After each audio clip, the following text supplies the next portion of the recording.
Hello, everyone. Welcome to week 2 of the class. I hope you appreciated the reel cut together by Kate Novikova. She's done that the past 2 or 3 classes, and it was all her idea, and I really appreciate her taking the time to gather everyone's homework, put them in a very convenient reel for all of us to enjoy at the beginning of each class or each stream once we have some homework to show. So thank you, Kate. I appreciate that. I did not catch the name of the music track, but it's at the beginning. So at the very least, we'll be able to see that in the recording of the stream whenever I post that within the next 24 hours. So yeah, sorry, I missed the song track, but yeah, welcome. This is week 2. Week 1 was awesome. I was thoroughly impressed by homework submissions as a whole. Very impressed by the level of activity in the homework threads, peers helping each other, advice being given, questions asked and answered. It was one of the best weeks I've had in a class. So thank you for that. If you did not receive a grade yet from me, I'm just going to ignore you for the rest of the class. I hope that's okay with you. No, of course I'm not going to do that. There were too many to get through in a day. I literally graded nonstop. I mean, except for like a half-hour lunch break from like 9 yesterday to 6 p.m.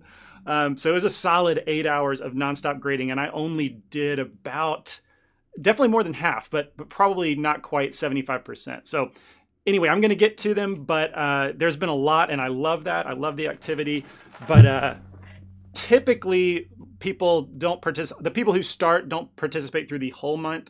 So I expect participation to go down a little bit, but not that I want that, but I expect that to be the case. But anyway, I'm going to get to your grades by the end of Wednesday as my goal. I'll have everyone's week 1 stuff graded and then be ready for week 2. So anyway, moving on.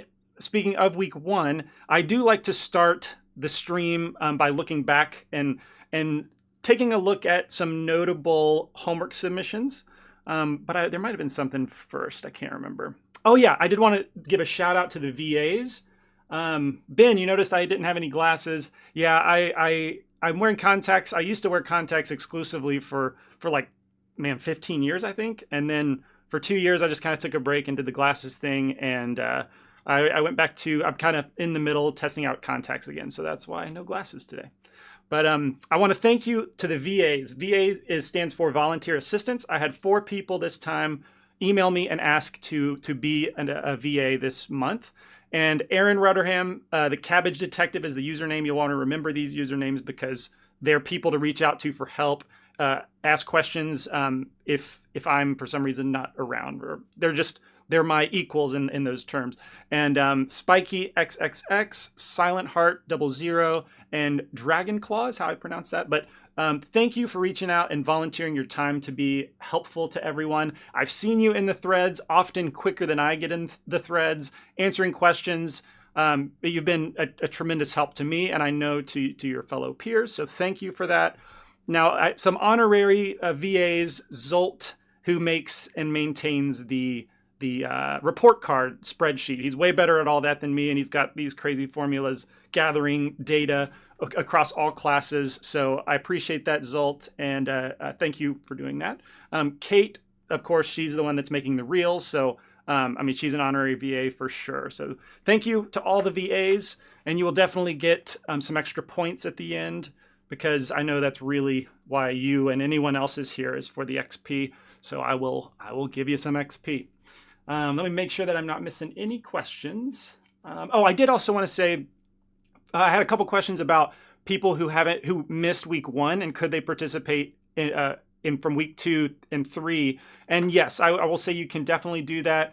Someone already answered the fact that if you just post week 1 and 2 together in your week 2 submission, that's probably going to be the best way. And I will just grade both of those at the same time. Yes, I think that's all I wanted to say. So yeah, you're welcome to participate starting at week 2 and going through to week 3.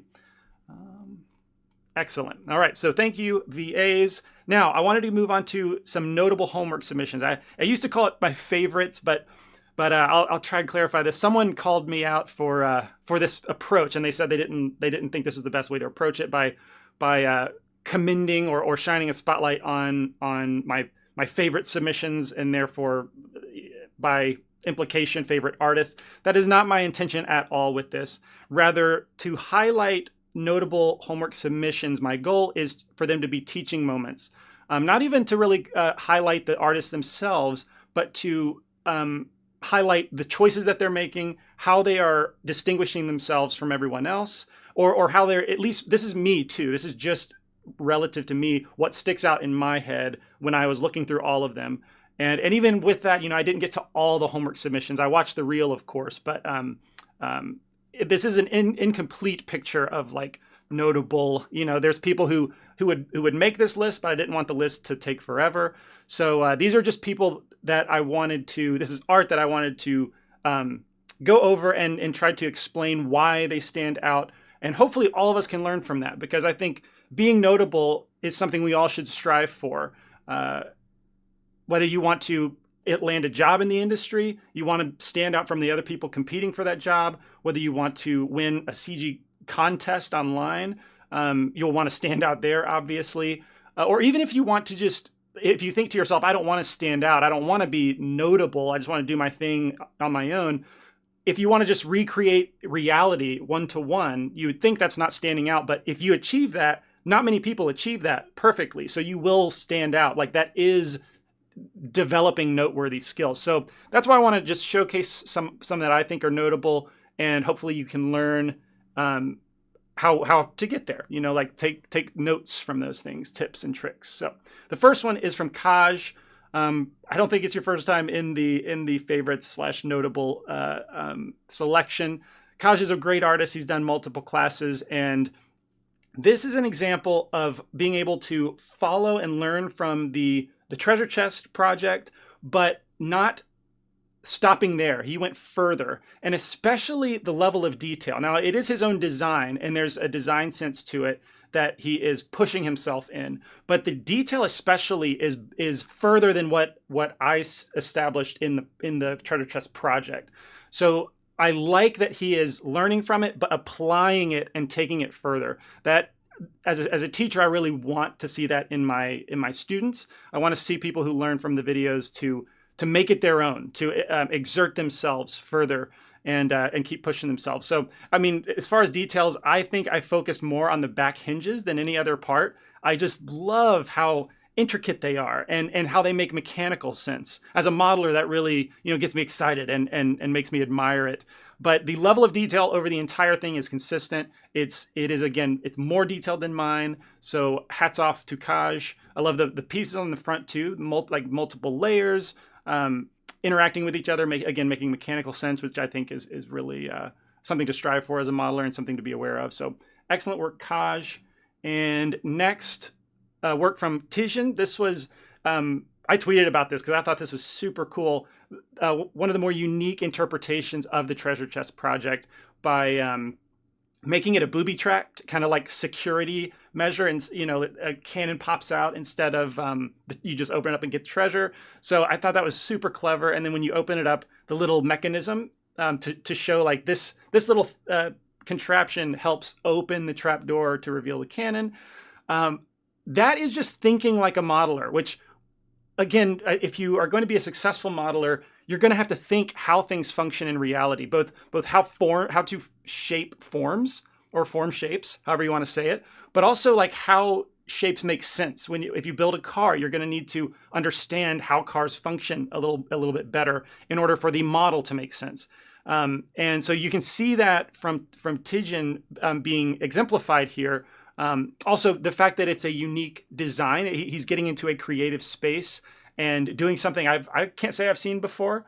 So whether he's inspired by something else that used this idea, but this was, I thought, a very well executed, technically executed model, because the style's really good, edges and forms are excellent, but then that extra element of creativity I think is very noteworthy, and I'm still working on that myself. I think if I lack anything especially, I lack a lot, but what I know that I lack a lot is creativity. I typically just recreate what I see, but to inject truly something unique to a model is something that I'm still working on. So I admire this. I think we all should strive to be creative whenever we're modeling. So excellent work, Tijan. And so a couple signs that I really liked from Dieter, I believe I'm pronouncing that, at least that's what Google Translate told me, Dieter and Clint. On the left, we've got a combination of being a sign, but also incorporating the barrel element. I really like that. That to me is an example of taking the road less traveled, I guess, or a more difficult road for the sake of learning. I respect that, and it's working great here. Both of these are working together in this kind of alehouse sign situation. It looks great, wonderful technical execution. I like the combination a lot. And then on the right, we've got one of the more unique signs, which instead of using a wooden post, it's using like a little tree that is holding the signboard. I think that's really cool. I've not seen anything quite like that. Again, standing out, thinking outside the box. Whenever you're presented the box, you stick sort of within it, but like expand it too. I think that's a wonderful exercise in creativity. A question from Quite Nameless: how do you research for modeling? That would have been a great question for last week, especially, but for researching for modeling, I immerse myself in reference. Like I'm a broken record on that point. I really value reference. Creating things from my own head has always been difficult. It especially takes longer. But if I grab 20 to 30 reference images, it's going to be a much more enjoyable and fruitful modeling process. So when I think of a model I want to build, if it's a character, for example, I will scour examples from ArtStation and usually compile them in a collection on Pinterest. And I will reference, I mean, some of my collections have, hundreds of examples. But yeah, I immerse myself in reference. And then sometimes I will do a sketch. I used to be a good illustrator, but I don't think so much anymore. But I will sometimes do a sketch or just dive in and let the reference be my guide. That's kind of how I research models. Did you also Google Translate my last name? Oh no, is it not? I've always called you Dominic, but I think you're suggesting that I've never pronounced it right. But no, I'll plug that in. Correctly right away. Oh no, I didn't. I guessed correctly on that one. So back to some notable homework submissions. And also, if I miss a question, we've got a pretty active chat. So if it goes by too quickly and I don't notice, if the VAs or if anyone, but especially if the VAs would note that and like remind me to answer the question, that would be great. But I think I just have one more notable homework submissions from Jack on the left and Spiky. Modeling, in this case, I think all, except for the sign, like modeling multiple things and then building it out into a complete scene. What I think is cool about this is, number one, it's harder work. You're taking more on, you're challenging yourself. I just lost my train of thought. Oh, but you're also, whenever you create a full scene, you're starting to dip your toe into storytelling, because you have to imagine, like, where would this make sense? And on the left, it's like this kind of tavern, something underground, stone wall sort of feeling to it. And you start to think elements, like, in order to fill that out correctly or in a way that makes sense, you've got to start thinking of storytelling elements. On the right from Spiky, it looks like the galley or the belly of like a ship. And you've got the barrel, and then you've taken what you've learned from the barrel, and I assume the treasure chest with the wooden planks. You've made crates from it. You've made a wooden floor. You've made this post in the middle to hold up, I guess, support the ship. Stairs. So that is examples to me of taking what you've learned and applying it in a different way. And that is, again, a huge reward for me as a teacher. And I think it's applying what you have learned. It's a true application of what you've learned.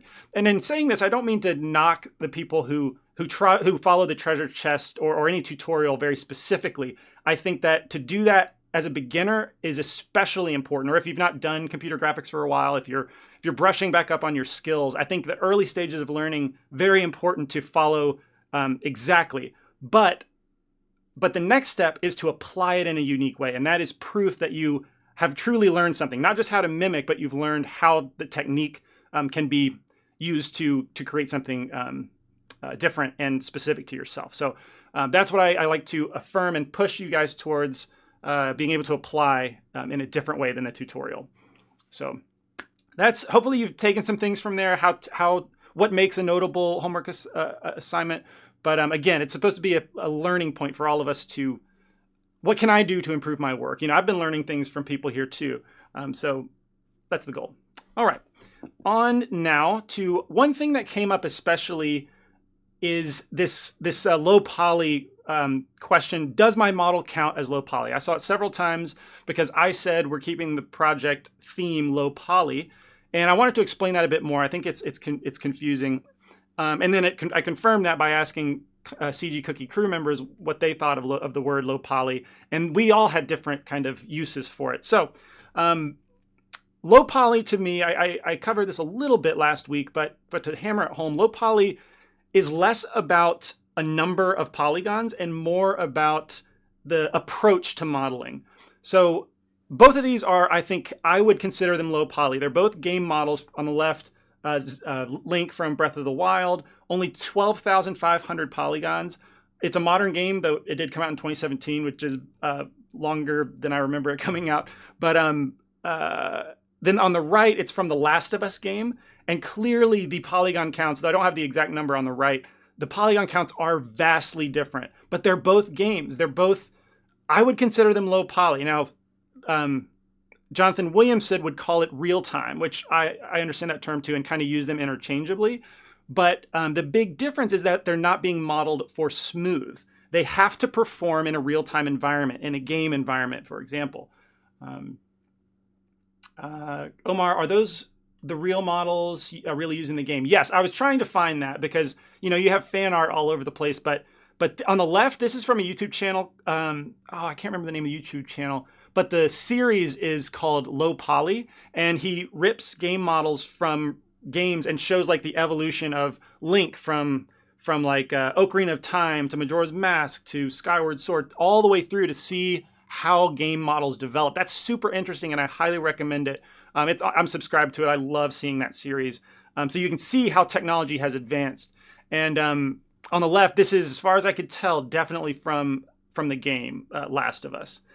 But it is kind of hard to find legit from game wireframes. Like I tried to look for God of War and couldn't find a single one. Anyway, I consider both of these low poly because they have to perform in a real-time environment. They have to be efficient. Same with this. You've got low poly guns, really low poly weapons on the left. The shotgun, for example, is only 342 triangles. On the right, we're looking at another weapon, but 8,221 triangles. But they're both low poly because they have to perform in a real-time environment. And that's why it's less about the number of polygons, but more about the situation and how to be most efficient for the situation. The opposite end of the spectrum is I guess there's not like a non-real-time isn't really a term, but offline rendering is the most official term I've heard. Render engines like Cycles or V-Ray or Octane Render, like these engines that are primarily where efficiency is not what people input into those render engines. The visual fidelity and render quality is what they're after. So the way I describe it is like low poly and real time is where efficiency is king. All right. And then you've got visual quality, which is second priority. Now you always want that to be high quality, but never eclipsing efficiency, right? Because you always have to run real time. You cannot sacrifice real time capability for visuals.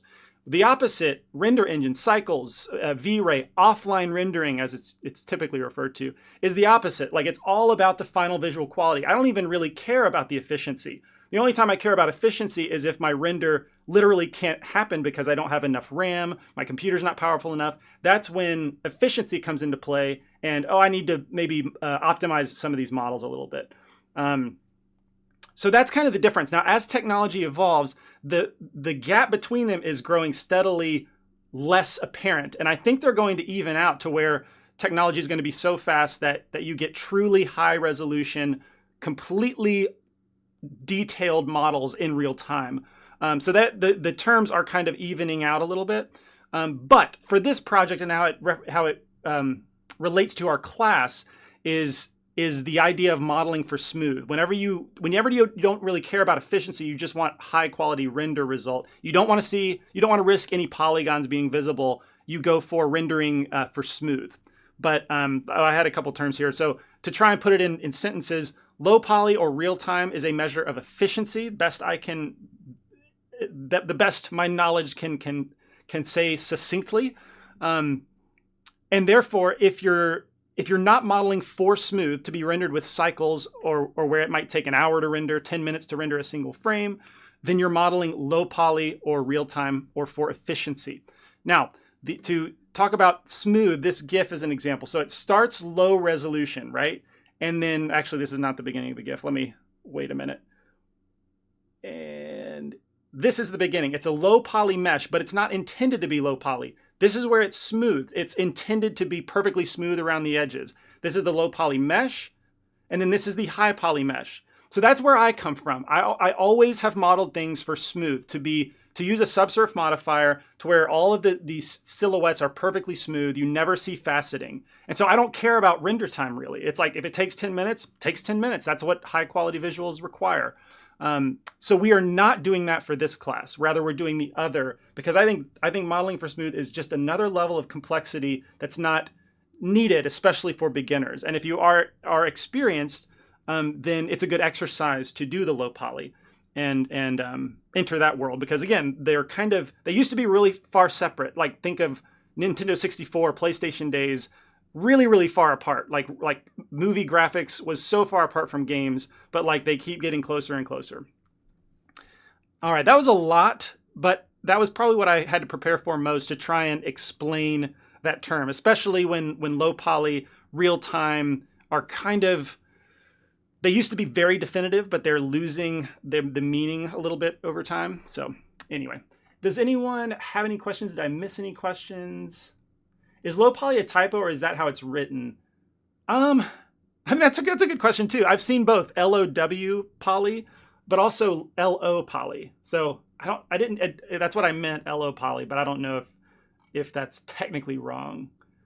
I don't think I missed any other questions. So if you had any question about if your model was low poly, as long as you were not using a subsurf, then yeah, it's low poly in my book.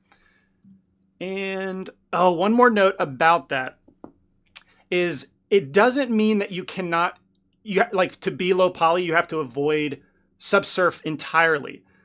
It's not uncommon for me to model low poly, but I will use a subdivision surface modifier to increase the topology to be at a level I need to work with. For example, this is someone in the class who is modeling an axe, and the low poly version, the blade was too jagged, and they didn't like that. They wanted to smooth it out. One option could be to bevel those specific edges, but also I made the suggestion you could add a subsurf modifier at a level of 1 and just apply it. That's automatically going to smooth this geometry. You'll have more geometry to add any details that you might want to add, but it's not so high poly that a real-time engine couldn't handle it, or Eevee couldn't handle it in real time. It's still pretty low. I think only maybe 100, 200 poly, something like that. So anyway, it was just something I wanted to share with everybody. So now I can stop talking about that and move on to, we'll finish the stream, or we'll finish the presentation, with this week 2 agenda. We're done modeling, and now we're moving into texturing. All right, so that means besides the stream, if you want recorded education to watch and to reference, Chapter 2 of the Treasure Chest course is exactly what we're going over. I think, it's exactly what we're going over this week. So we're just texture painting, laying out UVs, and the homework is therefore to use the model that you modeled in week 1 to lay out the UVs, paint and color, paint a color texture specifically, and you'll see what I mean by the end of this stream. Question: how do you slide a vertex along an edge? Okay, yeah, sure, I can show you that real quick. All right, so we can jump into Blender. Thankfully, a shorter presentation today.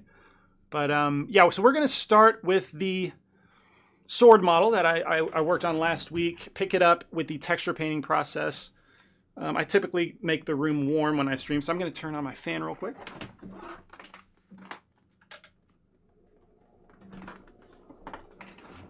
hopefully that shouldn't cause too much noise, but I always cut that out of the recording anyway.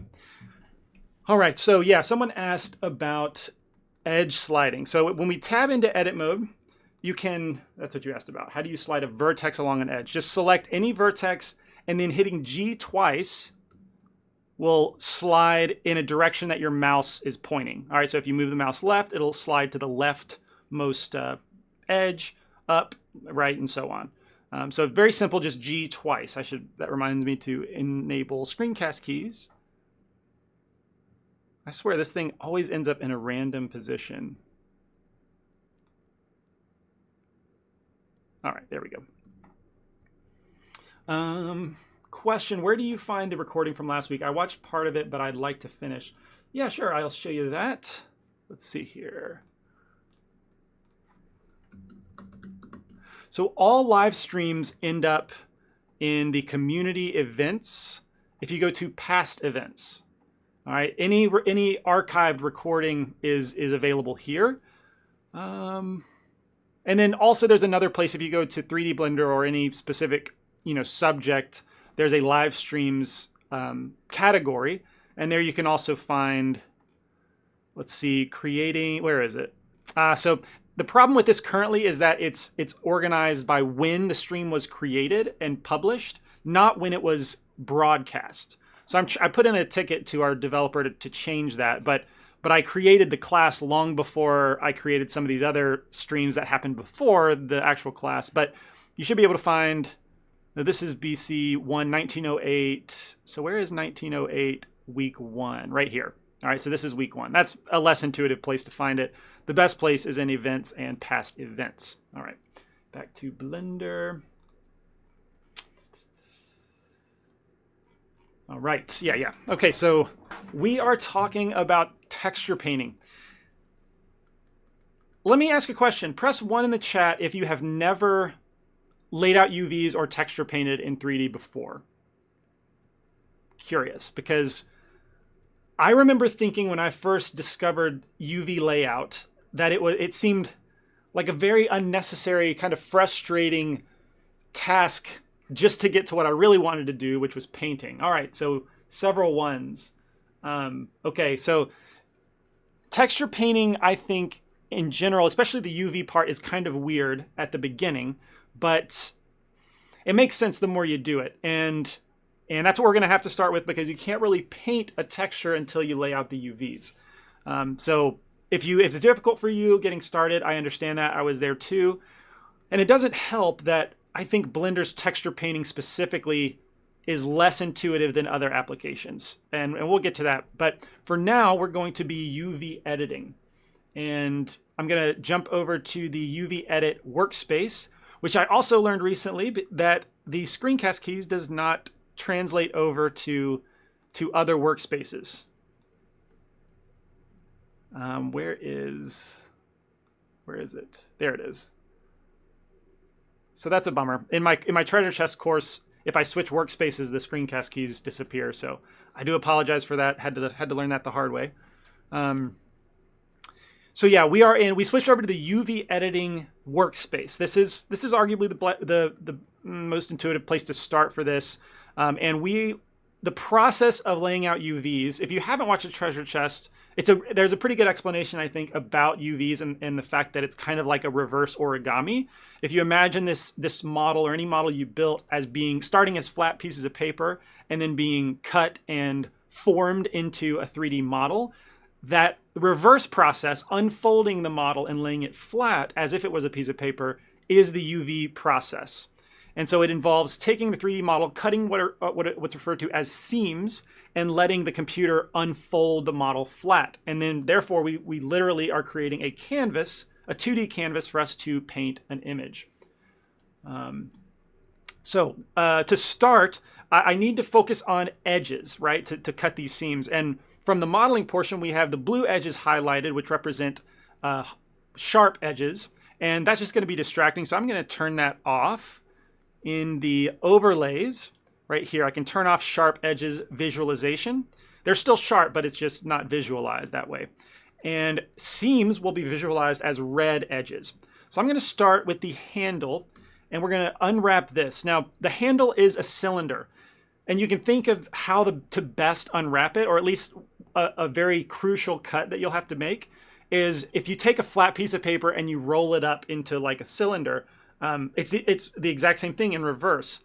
So you need to cut a seam all the way down, and that will represent the two borders of the paper that have been rolled and then connect at the ends. So holding Alt and clicking on any vertical edge that spans the entire length of the cylinder shape, you can click any of them. Now, in this case, there's not really one that's going to be better than the other. It's all going to be a consequential seam no matter which one you cut. So I'll just cut on the side, Control E, to bring up the mark seam option. You can also find it in Edge, I think, Edge Mark Seam. Whoops, I accidentally deselected Edge Mark Seam. All right, so when you mark a seam, nothing actually happens. You have to unwrap that object. So if I now select the object or select the mesh component, Control L, that selects the entire island, and in the UV menu, you can choose Unwrap. And you can see that it did exactly that. It's a very apt name for the tool. It separated the mesh elements along this red line and just laid them flat the best it could. This takes us into the idea of stretching, because unless, it is possible to achieve a perfect unwrap, but this object has a taper to it, right? Like the cylinder is a little wider up top and it thins as it gets to the bottom, and then it does this, it kind of gets bigger again and then smaller again. So this makes it an imperfect unwrap, and so you get you get a little bit of warping. Now, we need to be able to measure that warping and decide if it's a problem or if it's okay. Additionally, I guess before I actually talk about the stretching, in the unwrap operator, you do have two methods that I encourage you to be aware of, and then try one or the other. You've got angle-based and you've got conformal. Now, for this particular example, conformal works better. I admit that I'm not entirely knowledgeable about the math that's going into these methods. Since it's only two methods, I just pick which one looks better. So conformal looks better in this situation because it's more symmetrical. So it seems to obey the symmetry that's present in the model. A question from Concrescence: how do you disconnect discrete parts of the object, i.e. the handle, from the blade? So when I built the model, how do I do that? It's a good question. I think I knew when I built the model that, putting a cylinder into a square shape, cylinder into a round pole, or, what is it? A circle into what's this phrase? A round peg into a square hole, that kind of saying. I knew that this wasn't going to connect very well, but I could easily make them separate objects and just, butt them up to each other, make them slightly intersect.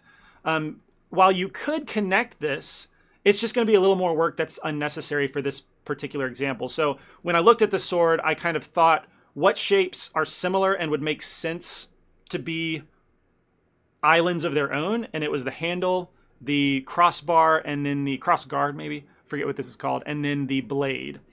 But that is something to develop.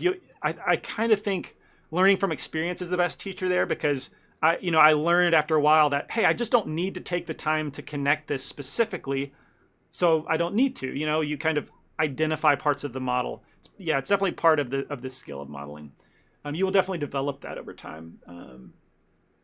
Unless you were asking specifically, maybe that wasn't answering your question at all. How do you disconnect discrete parts of the object? Yeah, the Y key. Sorry, if you were just asking for the hotkey, sorry for the long explanation. All right, so going back to the cylinder and unwrapping this. So I like the conformal method better. It gives me a more symmetrical unwrap. But to visualize the stretching, we need to go to the In panel inside the UV editor. I'm going to hit the In panel and then choose the View In hotkey, and then choose the View tab. And then sort of tucked away pretty discreetly is the Overlays option. If we roll that out, you see the stretching option. So let's turn that on. And you'll start to see color on your UV islands. And the color spectrum, blue represents perfectly unwrapped UVs, and red represents very stretched UVs. And then the rainbow spectrum in between, teal to blue, or, I'm sorry, teal to green to yellow means the stretching is getting more apparent.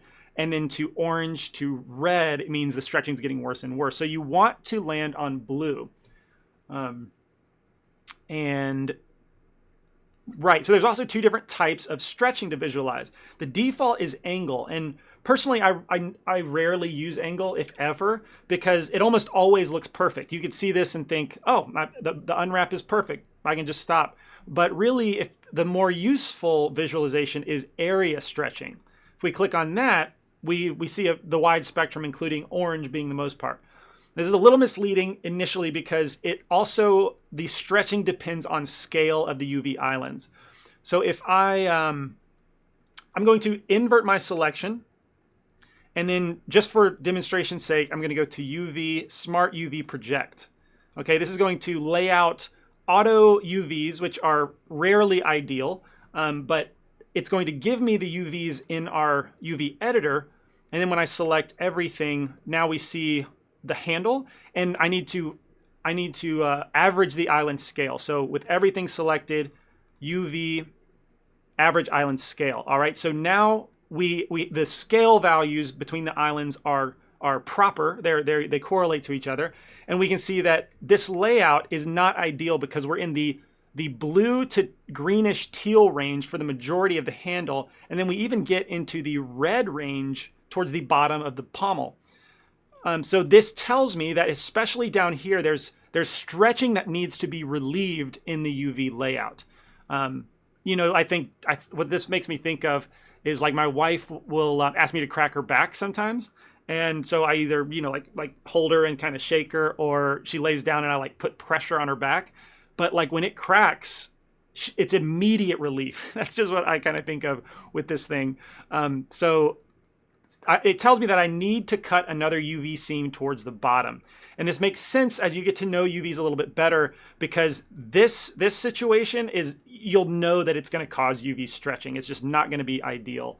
So I can go to edge mode and note that like if you don't have anything selected in the mesh edit mode, then you won't see anything in the UV editor unless you enable this button right here, which is UV sync selection. It will always show your UVs, but it will, whatever you select in the edit mode, you also are selecting in the UV mode. Looks like I'm a couple questions I need to answer from Omar. There's a great add-on for UV unwrapping cylinders called Quad Unwrap. It lays them flat, very useful. I have not used it, but I've not used it. I need to. I definitely need to. I've learned as a teacher to kind of avoid add-ons, because if my workflow gets dependent on add-ons, it makes it hard to teach everyone from like the default. So I typically avoid add-ons, but I've heard good things about Quad Unwrap, and therefore it's definitely worth a try, I'd say. From Tobles, I've read that seams add the vertices a second time to the vertex count. Is this true? Can that interfere with low poly? I've read that seams add vertices a second time. I've never heard that before.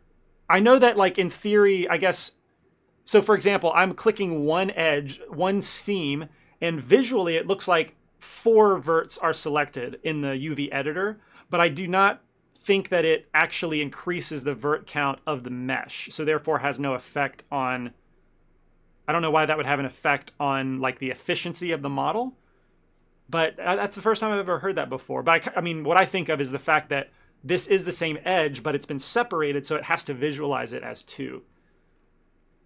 Man, several questions. Seeing as we're working on low poly models, is there going to be a suggested limit to the size of the textures, 512 for example? I'm probably going to paint mine at like 2048, because we're doing low poly, but we're not doing a specific game model. Could it work in a game? Yes, certainly better than if we were going the modeling for subsurf smoothing. But I was trying to be specific that I'm not making a game model, because to really do a game model, you need to know the expectations of the game engine or your game project, right? So I'm not going into that stuff, but I'm going to do 2048 because I can always scale down the texture, and I like to paint higher than maybe I think I need. But like a 1024 would probably be easy for this. 512 is getting a little bit small in my opinion. I should also say I'm not a game artist by trade. You kind of learn these things, you know, in when I've been involved around game projects or tried on my own. But like I've never worked professionally on a game project, so it's not really my background. So I don't try to act like I am that. Let's see, from Blanche. Does having a mirror modifier help on symmetry items during the UV process? I guess it has its uses and sometimes doesn't depend if you want to repeat textures. Right, so it depends for me. Now in this example, I want to add some, you know, I prefer asymmetry. Now if this was a game situation and the sword is never gonna be that close to screen, it's used by the enemies way off in the distance or something, then yeah, maybe I would go ahead and who cares about asymmetry? Let it be symmetrical, use the mirror modifier. For this example, and for quote, hero assets, you know, like the main character's weapon or the main character himself, I strongly recommend asymmetry so that symmetry is not noticeable. That will ruin the illusion of computer graphics a lot of times. So for this, I applied the mirror modifier, and I'm going to, well, also for the modeling, I added asymmetrical details. So like I kind of committed to asymmetry. But yeah, the mirror modifier is great for just getting that texture information and UV information on the other side for free. Certainly. Okay. All right, so back to the UV, cutting some seams to relieve this stretching. At the bottom, I know that I can cut an edge right here. I'm gonna Alt-click on this edge and Control-E mark seam. While I'm doing this, should I do that? Yeah, I think I will. While I'm doing this, let's go ahead and turn on live unwrap because I'm doing a lot of, for the demonstration, I'm going to be making a lot of cuts, doing an unwrap, making a lot of cuts, unwrap. So to make this a little more visually intuitive, we can turn on what's called live unwrapping. So in the UV menu, it's kind of silly. I have to do this both in the 2D editor and in the 3D view. So UV, where is it? Live unwrap, which won't do anything until I change it over here as well. I feel like you can have one setting for both, but oh well. Live unwrap. All right, so now I've cut this edge and let me undo. Now Control-E mark seam, and you'll see that the everything unwrapped automatically. And right away we're getting, why is it green? When I was rehearsing this, it was blue pretty much right away. Maybe I'll just cut off, let me cut off the pommel entirely. All right, let's try this again. Trial and error, you know. It's funny how much the rehearsal does not translate 100% to when you're actually doing it live. Control-E mark seam. All right, this is definitely better. I don't know why this is green. It's kind of bothering me. That should be blue. This is a very even unwrap. Interesting. Hope it doesn't ruin the demonstration. But so I've cut off the pommel from up here. I'm also going to cut an edge around the bottom cap. All right, so if Control-E mark seam there, that's going to relieve the stretching around here pretty good. And because when it's connected, you can see how concentrated it has to be around the cap. So if we redo that, it's really bothering me that this is green. All right, let me do an experiment. I'm going to separate the handle from the rest of the model. So select it, P, separate by selection. U unwrap. Strange. That's weird. I promise you that I used conformal in the rehearsal and it looked better than this. It was less stretching, but when I use angle-based, this is very blue. It's just a better unwrap in general. Anyway, so that's kind of how I work. I pick whichever method works best. It works out for me. So we've unwrapped this now. I will go ahead and connect it to the rest of the model and lay out the seams for everything else. Although maybe for demonstration purposes, it makes sense to separate. Yeah, I'll just do that. I'm treating it as 3 separate pieces. You don't have to do this with your model. You can cut all the seams at once if you want. Select all the UV islands and average island scale. So I think that when you unwrap, it should do that automatically. Let me try UV average island scale. Apparently not. Whoops.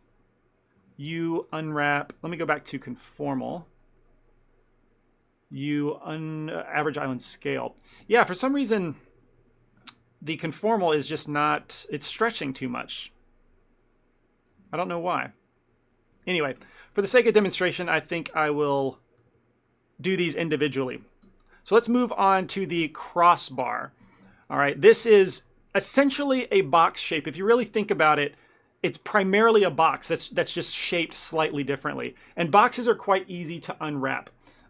So if you imagine having a cardboard box that you get from Amazon or some shipment or something, you can, if you want to lay that flat to fit in the trash can and take up less space, you can take a razor blade and cut along the edges, and then it will lay flat.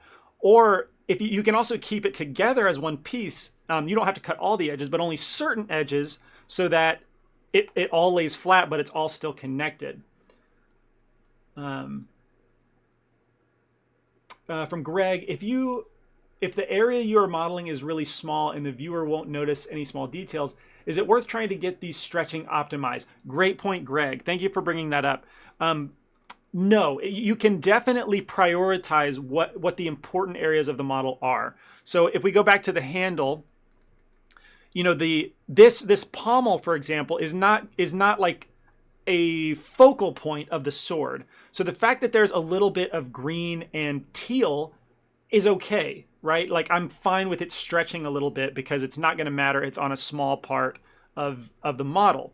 So in that way, you can prioritize where your seams are most important, where to focus more of your time in the layout.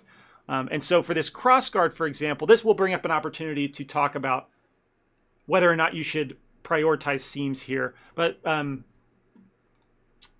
me answer this question from Matthew. Do you recommend not having any modifiers on the model before UV unwrapping? I think my split edge modifier is creating extra or duplicate island faces. Yeah, I do find that whenever you're using modifiers, going into the UV portion of your workflow can just become more complex by having those extra modifiers. It's not that you can't do it, but I think you need to be very familiar with how Blender works and how modifiers work. So for beginners, I definitely do not recommend. Oh, Matthew, I know you're not a beginner, but if you're gonna use modifiers, you just got to be aware that things can happen exactly how you described. Like, something seems to be going on, it must be because of my modifiers. So yeah, I think now that I'm thinking back to my workflow, the rule is definitely that I collapse the modifiers for the most part. There's a couple exceptions, but like multi-res modifier, for example, sometimes I'll leave that on a high-res model. But typically, I try to collapse the model down and apply the modifiers. Only in rare occasions do I leave modifiers active. And all right, so yeah, we moved on to the crossbar. Remember, it's basically a square or a box that's been elongated and one side has been slightly shaped. So this is going to be an easy thing to unwrap. I think I told you about the box and how to lay it flat by, you know, if you've got an Amazon package, you razor the edge. So we're going to do that exact same concept here. And we can be very efficient. In fact, I'm going to cut 3 of the 4 edges on the end cap. All right, that's going to be this right here. All right, so that's 3 of the 4 square edges. All right, that if you can imagine that this is a razor blade that cut those edges, that flap will now fold out. Okay, for you, maybe it looks, I'm trying to see in the camera, if it's like flat like this, it's going to fold out like that. So then if that happens, we're left with essentially a cylinder in a box shape, meaning we only need to cut an edge down the length. Did I do that correctly? Yeah. So this will unfold flat. Now I only selected edges on 1/2 because we have a tool. If I hit spacebar, which I use spacebar for tool search, the default is function F3. I believe, which still works for me. So you can, yeah, you can look up the word mirror and choose select mirror. Now that's going to, by default, just flip the selection around if the model is symmetrical. And it is because it came from a mirror modifier. But I can choose the extend option down here, and it will remember what was selected initially. Control E, mark seam. And there we have a really good layout. It's blue with just slight touches of teal. Now, this is a bigger part of the model compared to the pommel. So we have an option here where we can, if we don't like the stretching, we can actually get a perfect layout if I just cut edges right here. All right, so make sure that the selection connects to another seam. Do the same thing on the other side. Actually, I should be able to just, whoops, let me select this bottom edge. Oh, look at that, I missed an edge. All right, so I can select these edges, there we go. And then also use the select mirror, goes to the other side, but also in the Y direction. Excellent. So Control E, mark these seams. Oh, it didn't do, must not have done symmetry in X. Oh, you can't do, I got it. I should have held Shift and click on the X. There we go. Now Control E, mark the seam. Now this is a perfect layout because everything is entirely blue. So since this is a key part of the model, like a more focal point of the model, it might be worth it to leave these seams. But also, like, seams are a bad thing because when you start texture painting, seams can be, they can just cause problems whenever you're painting. I don't know how to explain that without it showing it to you. But typically when you're UVing your model, you don't want more seams than is absolutely necessary. So oftentimes, you know, if I might choose to not cut those seams and leave it connected like this because it's less seams to cause problems in the texture. But for this example, I think I will leave the seams because I like that that's a perfect layout. And we'll move on to the blade. Now this is going to be extremely simple to lay out because it's not much more than a flat object with two sides. So we just need to cut a seam down the entire edge of the blade. So to do this, make sure that I have the bottom of the blade selected and I'm just holding Control. Alt won't really work because it's going to stop whenever it gets to a triangle or something that interrupts the quad flow. I mean, it worked there, but mostly I'm just going to hold Control and click around the edge till I get to the other end. There we go. Control E, mark seam. Very, very easy to lay out this particular object. Now, you can definitely do this with the mesh entirely combined. You do not have to separate it. I think it helped for the demonstration purpose. But I will combine them again, selecting them all, Control J, tabbing into edit mode. Our scales are completely wrong, like they're not related to each other. So with everything selected in the UV image editor, I'll go to UV and average the island scale. Okay, so now they're all back to blue, but I need to pack them. Okay, so conceptually, you want all of your texture islands, your UV islands, to be positioned in this grid. It's referred to as the 0 to 1 space, texture space, I think. If there are any other names for this grid, let me know. But you want your textures, you want your UV islands positioned inside the bounds of this grid. So if we go to UV with everything selected and choose Pack Islands, Blender will try its best to do that for you, but it's a very limited tool. It's not really that great. In other words, there's much better packing tools out there. I think even add-ons for Blender, but the built-in algorithm is not that great. It says you can enable rotation, but I don't know. It doesn't seem to rotate this very well. Let me see if I missed any questions real quick. Okay, I don't think I missed anything else. Are you guys following along? Is this making sense? I hope I'm not confusing anybody. Because again, you know, this is just the UV process. We haven't even started painting yet. But I hope you're all following with me. So since the packing algorithm, thank you, Jake. Since the packing algorithm is not that great, I'm going to have to do this by hand, okay? Because my motivation here is to optimize what's called texel density. I'm pretty sure that's what most people call it. Because we're going to create an image texture out of this 0 to 1 space that's going to fit over top of our model, our UVs. And so we want our texture information to cover as much of the image as possible, meaning this negative space in the grid is total waste. Like it's useless. And so we will be wasting file space. We'll be creating an inefficient model texture relationship. And so I want to maximize this. And the way that I'm going to do, or how I like to do it, is I'm going to control space to maximize this particular view. Control L to, oh, that's right. Control L does not work with this enabled. The UV 3D viewport sync. So I'm going to turn that off and then go back, make sure I have everything selected on the mesh in mesh edit mode. Go back to this. And what I'm going to do is select the blade. This is the longest, thinnest portion of the UV. And I'm going to rotate 90 degrees and put this alongside the other one. All right, just like this. Now I'm going to take both of them.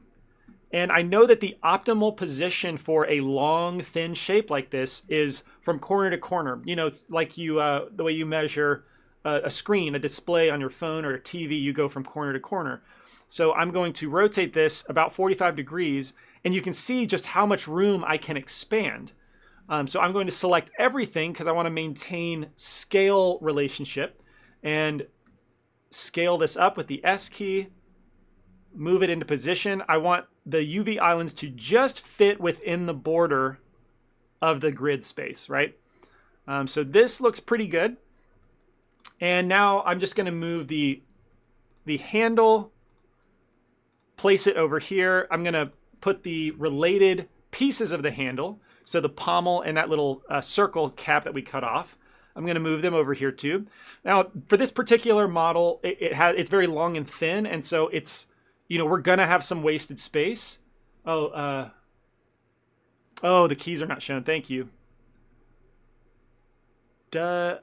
Oh, the screencast keys doesn't even work in the UV editor.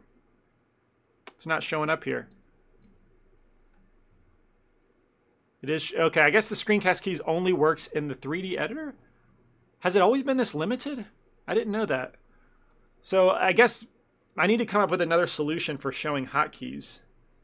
If anyone has any suggestions on that, let me know, because I've always used that screencast keys, and apparently that's not the ideal solution.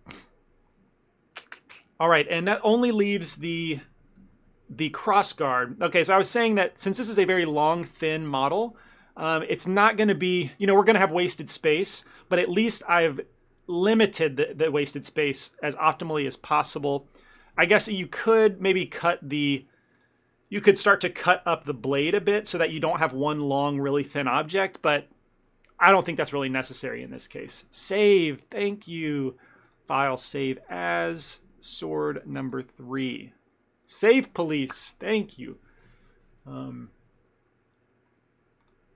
Best UV representation. Omar, I'm going to check this out because I'm always on the lookout for how to better explain UVs. Yeah, this is a great explanation. I wish I had shown this at the beginning. Great explanation of how, like on the left, this is a texture, a UV'd version of your model, and then this wrapper is applied to the 3D model. Nice job, Omar. Very good example. Where were we? And so yeah, I was saying that for the sword, this is going to be fine for our purposes. It could be more optimal, but again, it can be fine for this. Question from Matthew. Would you be able to show us an example of a poorly unwrapped texture model? Yes. I mean, I don't know if I don't mean to be kind of silly about this, but a smart UV project. This could be a lot worse. But what I do not like about the smart UV project is that for the blade, it does fine. But for the cross guard, it does pretty good too. But for all these little pieces, I don't like it when my UVs, I can't make a visual connection to my UVs in the 3D model. So if I undo this, like I know that these two objects are the blade, or these two islands are the blade, and this is the cross guard, this is the handle. I've kind of organized my UV layout to be intuitive to me as the artist. Especially when you get to more complex objects, like a character with clothing. I can't stand when I like have the head island in the upper left, but then the ear is like off in the bottom right corner among all the clothes. I just like to visually organize. I'm talking preference here. It's not a requirement. You really could get along fine using the UV project. Like this will work in a pinch, and when I'm working quick and dirty, I'll use it. But that's not a great layout. Even worse is if I apply a cylinder projection. Obviously, this is really, really bad. You've got overlapping UVs, very stretched UVs. I mean, you can just go through the list here. Spherical projection, awful. Yeah, so maybe that's not really answering your question. I mean, yeah, along the way, even before I laid all these out, let me save real quick in case I have to jump back here. But before I laid everything out by hand, I'm not going to get there. Whenever the swords were left and right perpendicular and there was all that wasted space, like that's just an example of a bad layout. You don't want that much empty space. But I don't have an example off the top of my head I've never actually done that. Look for a model with a bad set of UVs. I'm sure one of my first models would be a great example. Let's go back.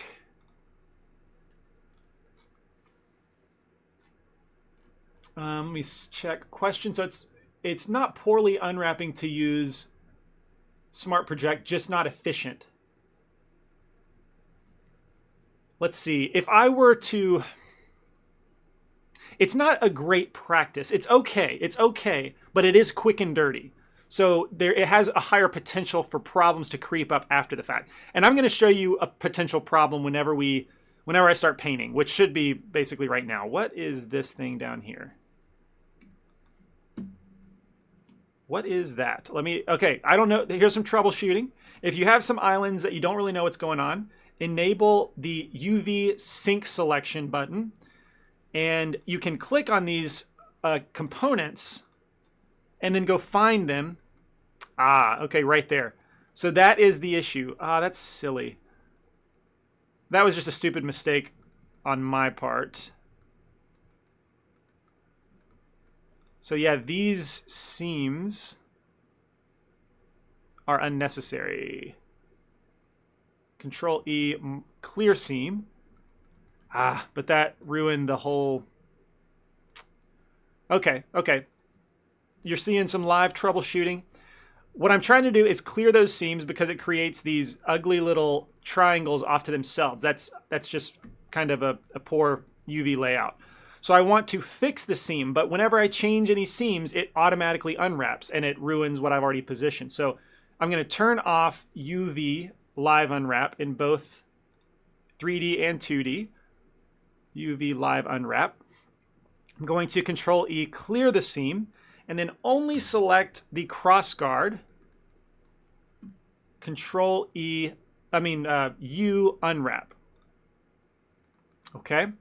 Oh, we still have, because on the other side, remember I mirrored it. I mirrored the selection. So I also have a couple UV seams here that are worthless.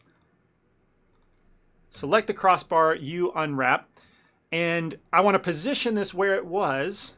I need to turn off UV selection sync now because it won't let me select the island. I really wish it could do that. I don't know why that's such a limitation, but now I've got this, and when I scale, the way I can know if I'm in the proper scale relationship is if I scale and it turns blue and everything else stays blue. All right. I don't want to adjust the other islands because, because I positioned them correctly. Sorry, brain fart. Now, if you're thinking to yourself, well, since I've got all this wasted space, can I just scale these islands up so it takes up more space? I mean, you could do that, but I find that all your pixel densities will be consistent if we leave them all blue. And for this particular model, I think that's worth it. Sometimes in a character, you know, if the face is more important, I might scale those UVs up a little bit. I have done that before, definitely, but I'm kind of balancing it out. That the UV layout process is definitely a game weighing the pros and cons. Where is stretching okay? Where are seams okay? Where is empty space more important than more UV islands? These kind of questions. So anyway, overall, this is really a simple model to unwrap. I just took, I don't know, like an hour to explain that stuff. Probably like 40 minutes.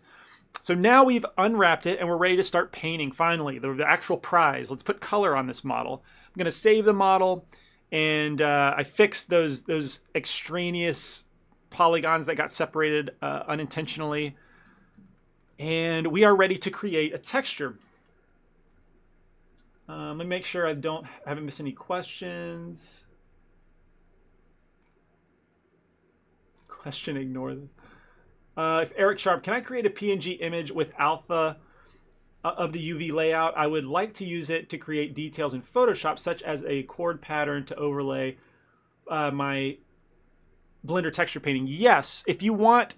Okay, that's a good question. Back in the day, before 3D painting really caught on and the technology advanced, meaning that we can paint on the 3D model and the UVs like accept that, translate that paint information automatically, you typically exported your mesh UV layout into Photoshop or some painting program and painted by hand. That's how I started to learn. And I didn't know about this tool, but export UV layout. All right, this will create a PNG image as big as you want it. If you want 1024, 2048, whatever. You have some fill opacity options, but this will create an image. Let me just save it out.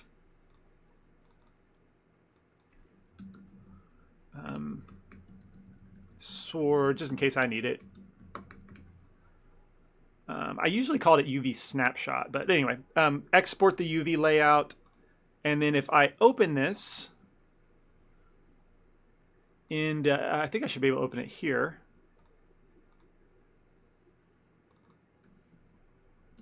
Let me go to switch this to the image editor so I don't have the UVs. And you can see what that spits out. So you have, it's like the perfect template for being able to paint in Photoshop. And you've got some opacity information where the UV islands are less opaque, are less transparent than the surrounding negative space. So this is what I recommend. It's a really, really clever tool. But if you can imagine, when I was learning all this stuff with 3ds Max, it has a similar tool. I didn't know about it. And so I had Microsoft Paint at the time on one side of my computer screen, the 3D model on the left side, and I would visually create polygons in Paint to match my UV islands. And I would just gradually get close, but like literally transposing by hand. It was silly. I hated texture painting when I started because I didn't really know how to do it properly. Anyway, story time's over. Let's the UV layout. If you want to edit textures externally, it's a very important thing to know about. Back to the UV editor, and I don't need to see this image anymore. All right, so we're ready to create our actual texture.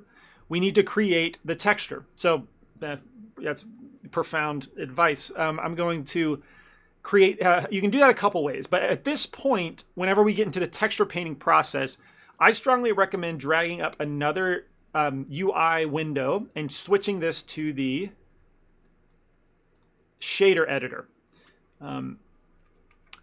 It's just going to be important to know how your texture is plugged into your material. Certainly the more advanced you get into your texture creation, that becomes very important. I kind of wish it was there by default in the texture paint. Oh, we're not there yet. I should have done that. So if you switch to texture paint, it's pretty much the exact same, but I wish they included the shader editor because I think there's very important information that you need to be aware of. Tobles, if I remember correctly, in the texture Pancake Hobo video, you put the duplicate parts above each other. Why not this time? Oh yeah, duplicate parts. because I don't think there's any duplicate parts in this model. If we go back to UV editing, the blade is unique, as in, well, actually, yeah, it is unique. If you look at this, it's not the same from front to back of the blade. So this nick has a little bit more detail on the other side. And as soon as one thing is not symmetrical, you can't really lay over the UVs. But yeah, that's a technique too. If you want the same, for example, how do I say this quickly? If you want the left side of the cross guard to look the same as the right side, but you already applied your mirror modifier, you could cut a seam down the middle, for example, and just lay those two islands on top of each other. Then when I paint, they're going to inherit the exact same color information. So you're 2 for the price of 1 kind of situation. Here, the reason I'm not doing that here, the big reason, is I want to preserve the ability to paint asymmetrically. And since this is a pretty simple model, asymmetry is not that big of a hassle to deal with. All right, so yeah, I want to get back to texture painting. That's the reward at the end of the UV tunnel. So you can create a texture a few different ways. You can do it in the shader editor, but I'm going to do it in the UV editor just by clicking the new button. And I'm going to create it 2048. Again, I like to create bigger, and if I want to scale down, I can, but I like to just start bigger. 2048, and I'm going to name this sword _ color. We're only going to be painting a color texture. I'm trying to keep that simple for if this is your first time. You can get really complex and paint all sorts of textures, but I'm just going to use the color and show you how to manipulate that to control things like reflectivity, especially. So anyway, keep it simple with just the one color texture. I'm going to leave the color at black because it doesn't really matter, and in this situation, okay, I think that's it. We will click OK. And we've created a texture, but why is it not showing up in the viewport? And why is the viewport showing pink? Anytime you see this hot pink color appear in Blender, whether it's for a texture that's missing or your render has a hot pink element that you didn't texture anything hot pink, it's Blender giving you a soft warning. It's saying that I am sourcing a texture somewhere, but I have lost the path to that texture. And that's what's happening here. Because if I start painting, you'll get a warning that says missing materials and textures detected. So in order to paint in Blender, you need to have a material and you need to have a texture assigned to it. So just creating the texture does not create the association. To create the association, let's create a material. You can also do this multiple places in the shader editor, but also in the material editor in the properties panel. We can create new. I'm going to call this sword. Just sword for now. It'll start as one material, but eventually I'll have multiple. And then in the base color slot, this is where we want the texture to live, to be plugged into. So this little circle icon we can click, and I can choose image texture, and then finally choose the the sword color. I should actually probably call this rec sword color, just to differentiate for myself that this is the recorded version, not the rehearsal version. And excellent. So now we can see the pink disappears, and we don't get that error anymore when we paint because we don't have any missing texture association. Someone was asking in the chat at the beginning of the stream why they kept getting that. So hopefully that answered your question. But Blender, again, I mentioned that Blender, I don't think has the most intuitive texture painting workflow. It has all the tools, I think, but the vast majority of tools that you would need to create whatever you wanted texture-wise, but it's just not that intuitive. Case in point being, you go to texture paint mode and it's giving you these errors like, why is my sword pink? What's going on here? So it's important to know a couple little tricks or gotchas, I guess. Let me answer some questions. Concretions, is there an actions per minute scene in modeling? Like, who can make something with the least keystrokes? I've seen I've seen like competitions sort of spark up, friendly competitions of like who can model faster, or who can do it with who can create the best model with the fewest amount of polygons. It'd be a fun challenge to do, I think. You know, if we did an official CG Cookie challenge to like time yourself, you have to record a video and no shenanigans, but like show yourself modeling how quickly you do it. That'd be kind of fun because the exercise being like becoming more efficient as a modeler. I know that when I was always proud when I worked at a studio because I developed a reputation for being pretty fast, and that was, I don't know, just competitively, like you want to be the most efficient. That's an asset to have in your skills, I guess. Anyway, notice how nicely I name stuff. I try to name things well. As you can see, we've got the sword named Plane 01. This should probably be called Sword. But yeah, I'm a big believer in naming your stuff in your scene well, because it's always better to be more organized than less organized. But I'm rarely that good at it. But strive to be organized and name stuff properly. Let me save my scene. And also, this brings up another point. Whenever you create a texture, it only exists in RAM. This trips a lot of people up because textures are supposed to be external files. Blender expects it to be external. So if I should be able to just demonstrate this quickly. If I paint my texture, I Control S to save the file, and then let's just create a new file. Oh, it gives you the warning, so the demo doesn't really work. It's telling you that the file has unsaved changes, specifically one modified image. That's a nice updated 2.8 that it gives you that warning. It used to not give that warning, and so pretend that warning wasn't there. You discard the changes, and then the next day you open up that file. Oh no, where's my texture? Where's my white stroke? Like, that's gone. Because when you paint in Blender, it's only loaded into RAM, and you need to save that file externally. So I need to save as. Let's go to texture, and I'll just leave it rec sword color. I'm just gonna leave it as a RGB PNG, save as image. Okay, now that image is saved, and any strokes that I make, I can go, you'll see the little asterisk appear, and that means changes exist, so I need to save if I want.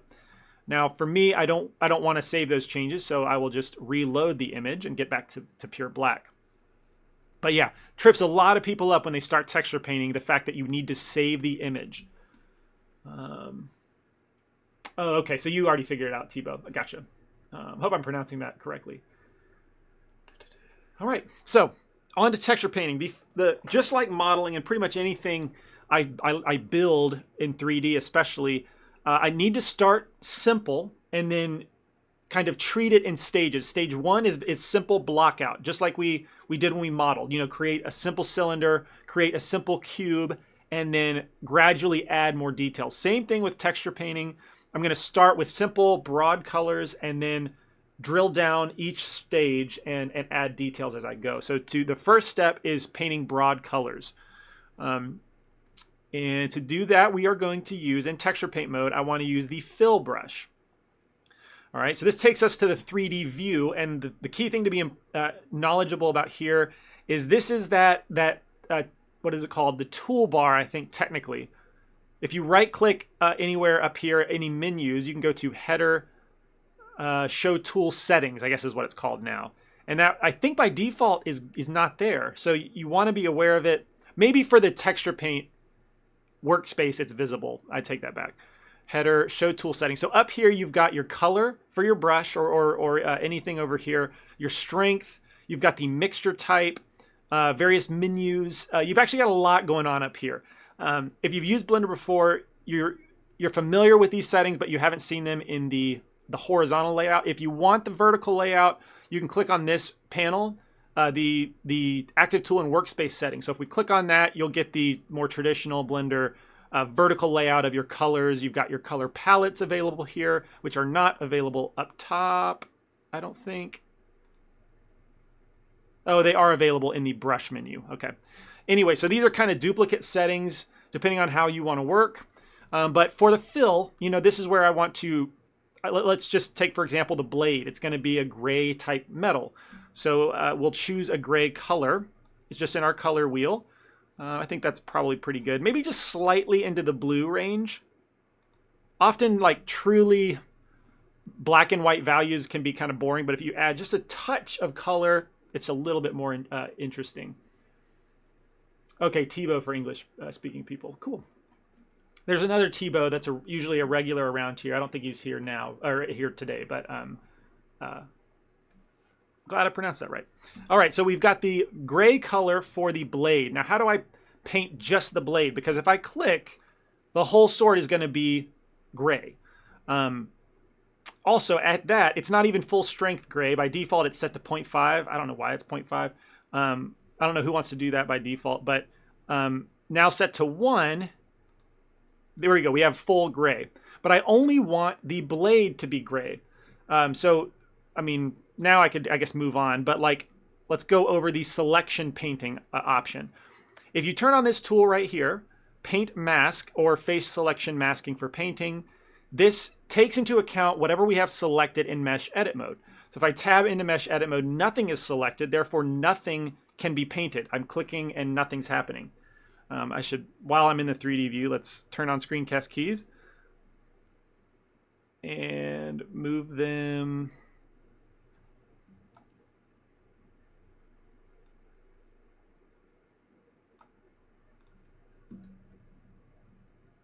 Where are screencast keys? There they are. Okay. Back to selection masking. So if I just select the blade portion, which I think I can do, I can use in edit mode, I can use the L hotkey. And yeah, so that selects the island, right? The part of the mesh that's not connected to anything, which is my blade. So I can click and make that entirely gray. Then A is the same hotkey as mesh edit mode. Now I've selected everything, hit A twice, I've deselected everything. Whenever you see the wireframe, that means nothing is selected. That's the way it kind of visualizes that. So if I select, hold my cursor over the crossbar, hit L, now I can switch to a darker version of that bluish gray. That's going to be the color of the middle crossbar. By the way, where am I getting these colors from? It might make sense to pull out another a UI element, and then I'll grab the image, switch to the image editor, and grab the image of the sword I've already created. You know me, big fan of reference. All right, so sword beauty. All right, so this is where I'm getting. I see my UVs and I don't want to see the UVs. Let's see, view, display texture UVs. Let's turn that off. There we go. So yeah, I'm looking at the sword. The kind of color spectrum is it's a darker, slightly bluish gray for the pommel, the rings, and the crossguard. Then the blade has its own lighter color gray. And then inside the channel in the middle, that is a slightly darker gray. So that's kind of the color spectrum I'm working with. We'll leave that open so we can see what's going on there.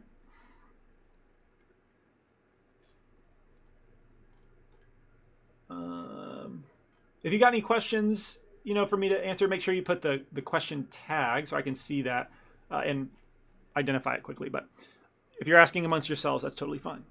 All right, so back to coloring these. If I go to, I need to color, well, let's just select the whole handle right now, L. And I'm going to also color it that same gray, darker grayish blue. All right, so we filled that. But now the remaining thing is, I guess there's a couple things. I need to select the leather portions, which is in between the rings. So to do this, I will tab to edit mode since the selections are synced. And let's just select the ring in the middle.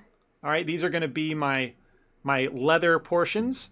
And control plus to grow the selection. All right, there we have all the leather selected. Back to texture paint mode using the tab key, and we just need a brown color. So move it to the orange spectrum, keep it dark. All right, and then click and color that. Excellent. Whenever I'm done selection paint masking, oh, there was one more thing. I forgot about the middle channel. Let me tab to edit mode.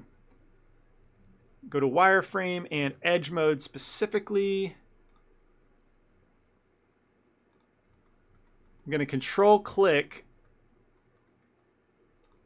for this edge in the middle, then control space to grow my selection. And I think this is exactly what I want. Yes, perfect.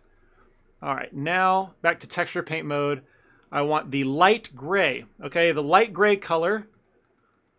Yeah, so I need to color pick that. This is actually not as intuitive as one would maybe hope, but I want to select this color right here. To do that, I can do it in the UV editor, because you can see that we've got the same paint settings up at the top. So I can click that brown and then click the what do you call it? The color picker. All right, now I can select that gray, and I just need to alter it to be just slightly darker. All right, then click on the model, and I've colored in that information.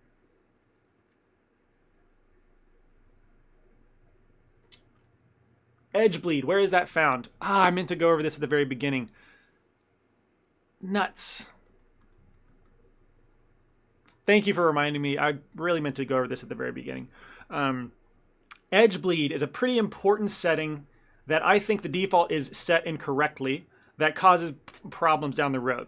So all the way on the right side of our toolbar, you have options. It's also available at the bottom of the vertical menu. And you have a bleed value here. Now, to discuss what bleed is, whenever you paint on UVs, by default, you've got 2 pixels of bleed, and that's where the color will be projected beyond the boundary of our UV island. Okay, you can see that right here. UV island ends, but there's still color information extending beyond. That is called bleed. Now, in my experience, 2 pixels is not really a safe value. I think you should at least have 5 pixels, if not 10 pixels, if you can spare it. And so now if I, let's see, if I convert, Control I to invert my selection, Shift L to deselect the handle and crossbar, as well as the pommel. Oh, I forgot the pommel. I need to color that. So basically, I'm coloring in the blade only. Let's one more time choose the lighter gray color. Now, if I click, you'll see that the paint is extended beyond the edge. This makes it safer. If I to demonstrate when it's unsafe, if I take the bleed value down to 0, and then let's go to our paint tool, choose a very bright color like bright pink purple. Let's do green. Blender has reserved the bright pink purple. And if I paint on this edge, remember there is a seam right here. All right, now if I go to the other side and paint a bright red or orange, make sure I'm touching, and we look at, okay, you can see where that's connecting. The problem becomes the pixelation of the texture creates this jagged edge along the seam. And so if we look really close, let me turn on flat shading. You can't really see it, but there's a sliver, there's going to be little specks of gray right along that seam. I wonder if maybe if I paint both orange, that'll be easier to see. There we go, that is easier to see. Can you see that? Just a little bit of gray. Actually, if I paint it black, that will be really noticeable. All right, so I should be painting right on that seam, but no matter what I do, that seam never goes away. This is where bleed becomes crucial. And at 2 pixels, I see this happen negatively more than is desired. Sometimes with 2 pixels, it can happen. So I recommend upping that to like 5. And now when I paint there, it goes away, and the extension outside of the boundary is what fixes that. So that, yeah, the where to find those pixel values, the bleed value is in options. You can find it in the vertical version or the horizontal.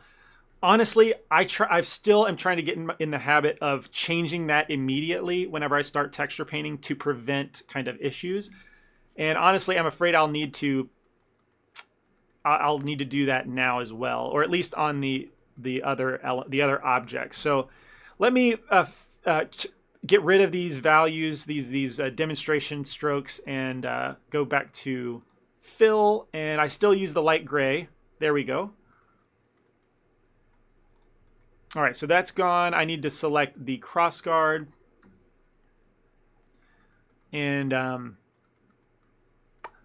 need to select this color picker. Now in the 3D view, you have the S hotkey. So if I hold S and then move my cursor around, which has become the eyedropper, we are now selecting a different color. And I'm going to hold it over the dark gray and let go. I don't need to click. And now that will become my new color for filling. The whole reason I'm doing this filling again is to get the extension outside of the boundaries. Now, when you have two colors butting up to each other, but it's not a seam, that's okay. The bleed value doesn't have an effect there. It's only where there are UV seams. And so how am I going to select? Oh, another thing to keep in mind, when I'm in texture paint mode, the L key is the select the UV island. It by default will stop where there's a UV seam. So if I hit L, you'll notice it only selects up until the cap, and that's because it's respecting the fact that there's a UV seam there. Pretty handy, actually. So let me grow the selection. Okay, grow selection does not work in texture paint mode. So let's go back to edit mode, hitting the tab key and then control space to grow the selection. All I'm doing here is, switch to face select. This is not the most efficient way to make this selection, but I'm just going to do it.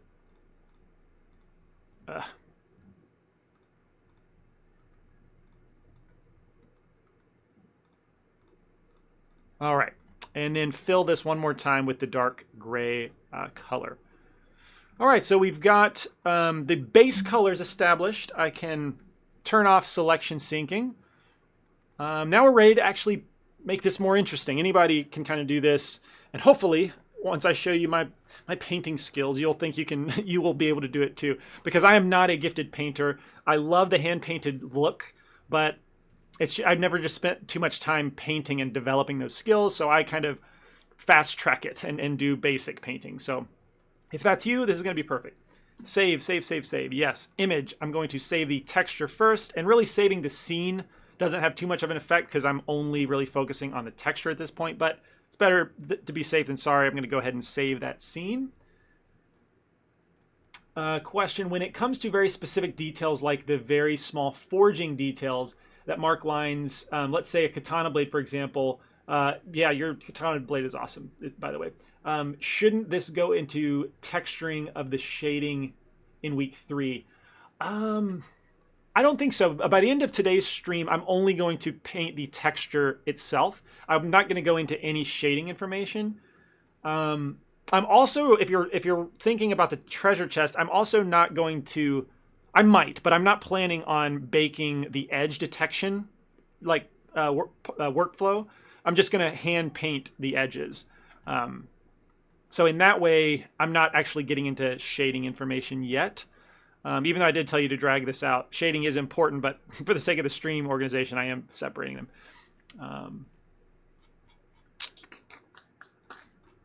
Edge bleed. Okay, so I'm ready to start painting. I'm going to switch over to my tablet. So I've got my little Wacom pen. And real quick, someone did ask how I set up my Wacom pen. So just in case you're wondering, I try and keep things very standard. So my pen, the lower button is middle mouse for me. Upper button is right mouse, which I think is is the default. And then touching the surface is left click.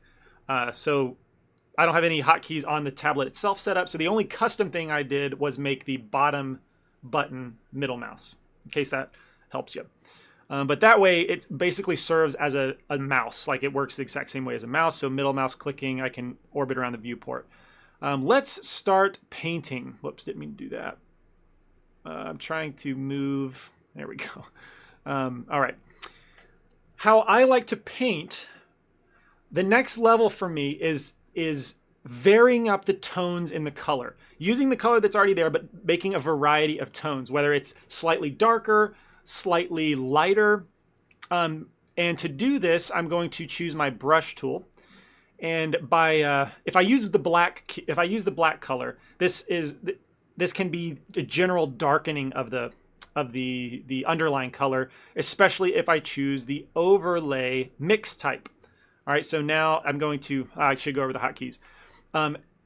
F is the size of your brush. Hitting F and then dragging your mouse will increase or decrease the size. Shift F is the strength of the brush. So drag it closer, you'll see that the color gets more and more opaque.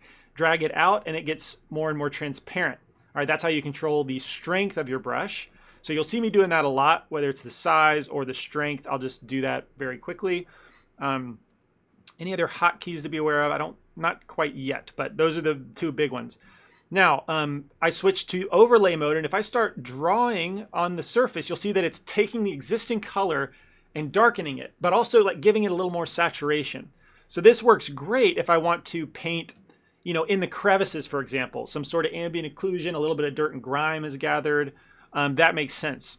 But as I paint, you'll also notice that we're getting some not issues, but things to be aware of. For example, if I look on the backside, none of that has made it to the backside. By default, if we go over to the options, and by the way, if any of this is too fast or not making sense, I went over this in detail, these same things, arguably more efficiently in the treasure chest course.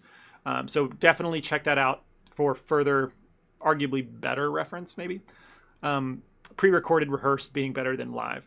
And let me undo that. So to control if the paint stroke goes through the object or not, in the options where you find the bleed, you have this occlude and backface culling option. If I turn those off, then I will get, if I go to the one view, I will get the same effect on both sides. All right.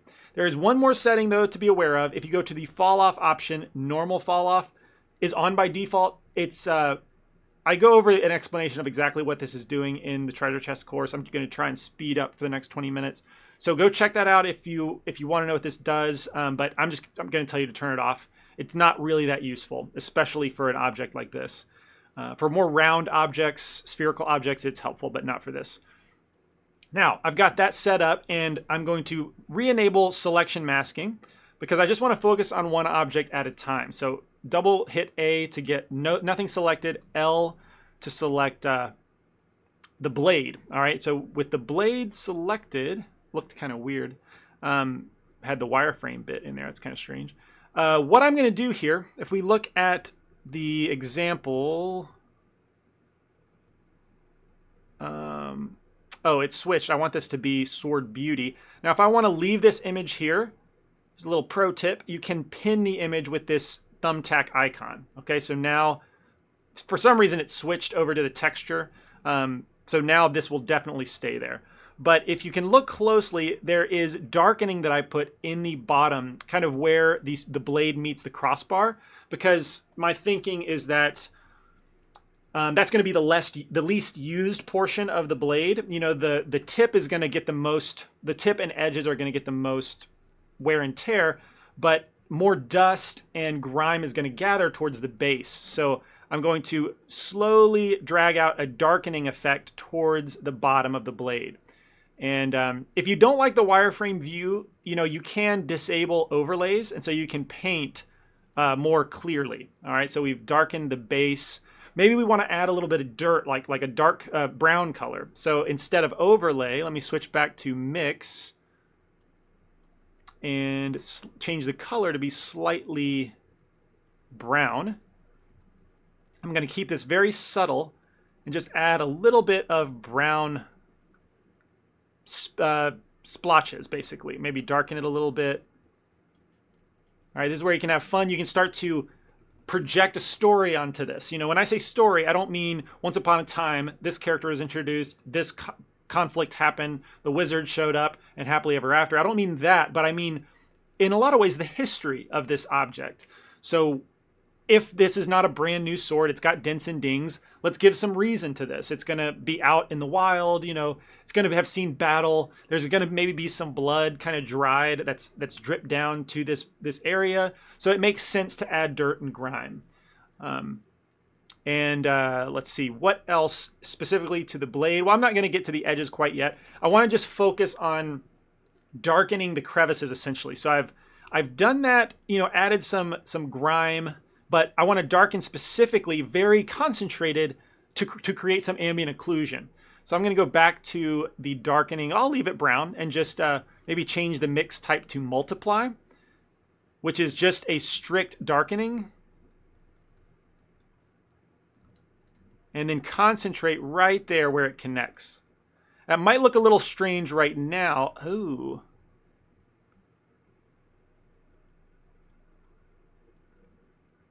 Did you notice the darkening did not make it to the other side? Why? I have occlude and backface turned off.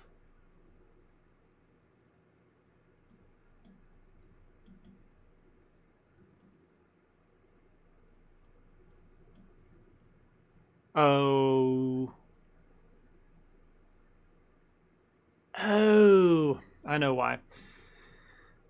Again, I think this harkens back to the fact that I don't think Blender is terribly intuitive. Like whenever I turn my overlays off, remember. So this shows selection masking, but the problem with seeing selection masking is I can't paint the true color whenever I've got a wireframe over top. It's just distracting. It's not authentic. So I turn that off to paint authentically, but I forgot that I needed to select the backside too. So yeah, you just got to be aware whenever you're texture painting, you need to be aware of these things. There's a lot of settings to be aware of basically, and it's less intuitive. So let me, I think what I'm going to do is just reload the image. I haven't done that much work yet. Let me reload the image and make sure that I have the backside selected as well. There we go. Both sides selected. I'm going to turn off my overlay so I can paint authentically. And I'm going to darken. I'm going to use just a black color to darken with overlay. The reason I'm using overlay is I want to take the existing color, darken it, and make it more saturated. That's what overlay does with a black input. All right, so I'm darkening the base. Maybe another question, why darken the base at all? With hand-painted textures, I'm a big proponent of gradients, all right? So you see a gradient from darker to lighter. I strongly recommend you do that at the early stages of painting, really because it's good painting workflow. Like gradients are way more appealing than when the whole thing is a solid color. And you'll see this develop as I paint, but yeah, gradients is the key. So I've painted the front and back, excellent. I can go back to adding the dirt. So a lighter brown color. Let's just make it mix, which is just adding the pure brown color. That's what the mix blend mode does. I'm just gonna add a little bit in here. You know, maybe make it slightly red if we wanted it to be blood. You know, it depends on how gruesome you want to be. All right, but that's being projected on the front and back side now that I have both selected. So I'm back to where we were. I'm painting dark in the crevices only to represent some ambient occlusion. I guess mix is fine, but I really want to concentrate it right on the edge.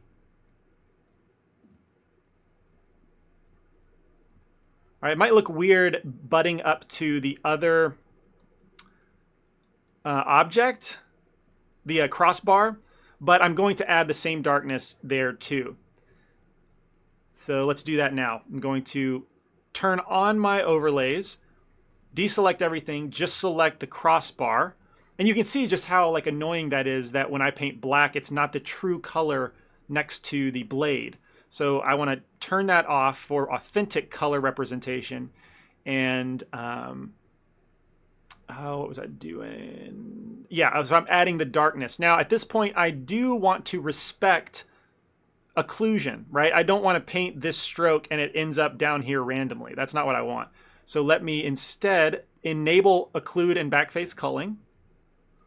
And before I add the tight ambient occlusion, let's make it a little more broad. I'm going to slowly darken towards the where the blade connects. And then add the darker ambient occlusion. Want to make this gradual. Don't want it to be super stark, but adding the darkness to both surfaces will make them blend together much, much better. All right, now they're going to feel like the blade is set into the metal just by texture. It's really quite powerful, you know, if you practice this. So let me save the image, save our texture, because I do like where this is at. Let me see if I missed anything.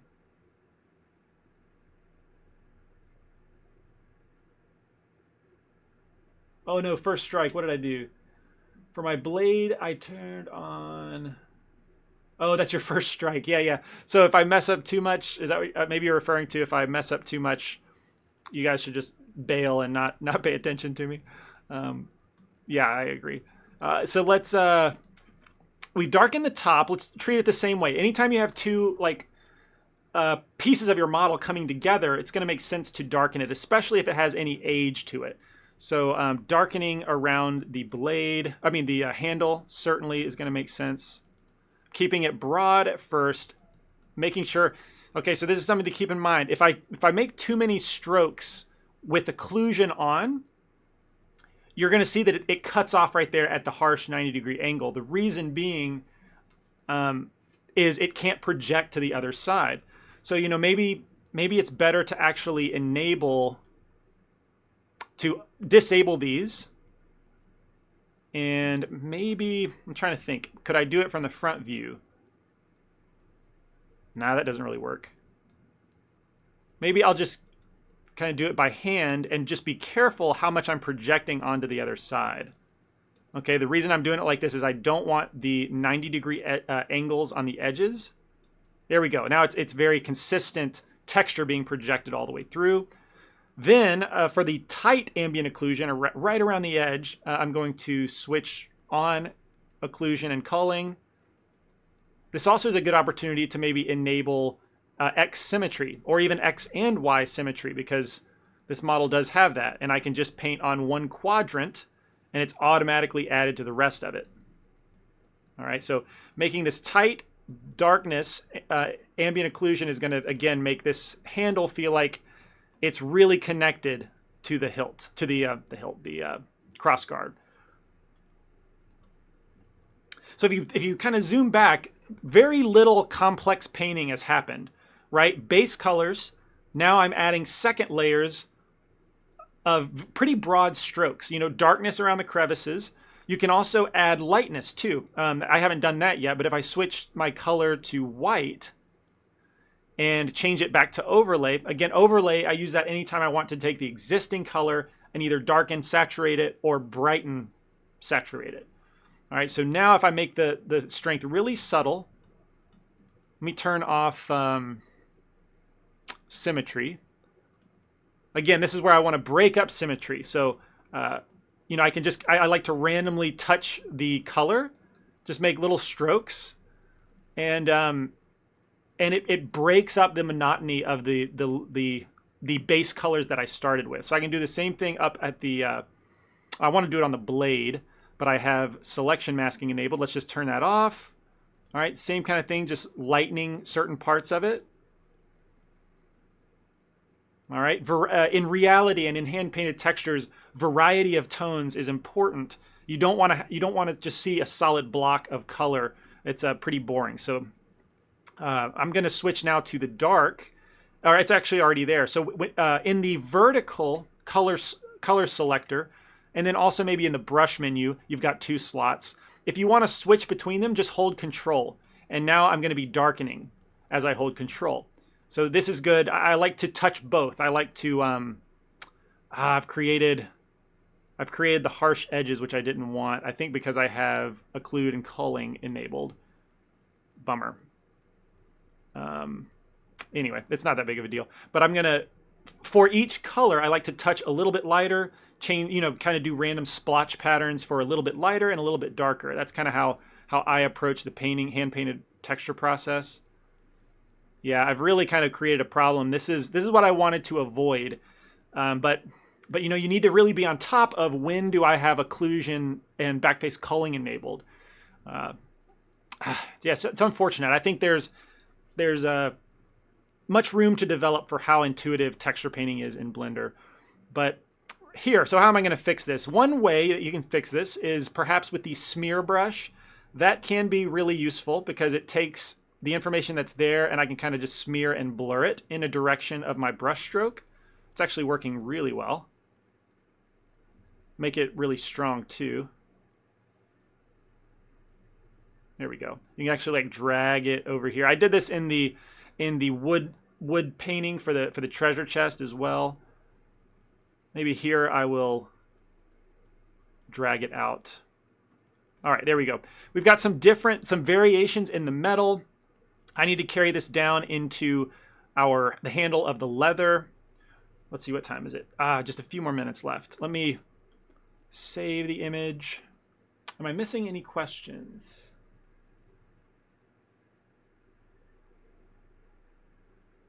From Toss, would it be better to bevel edges of the handle before painting them, or are you going to bevel them once you move to vertex paint? Would it be better to bevel the edges?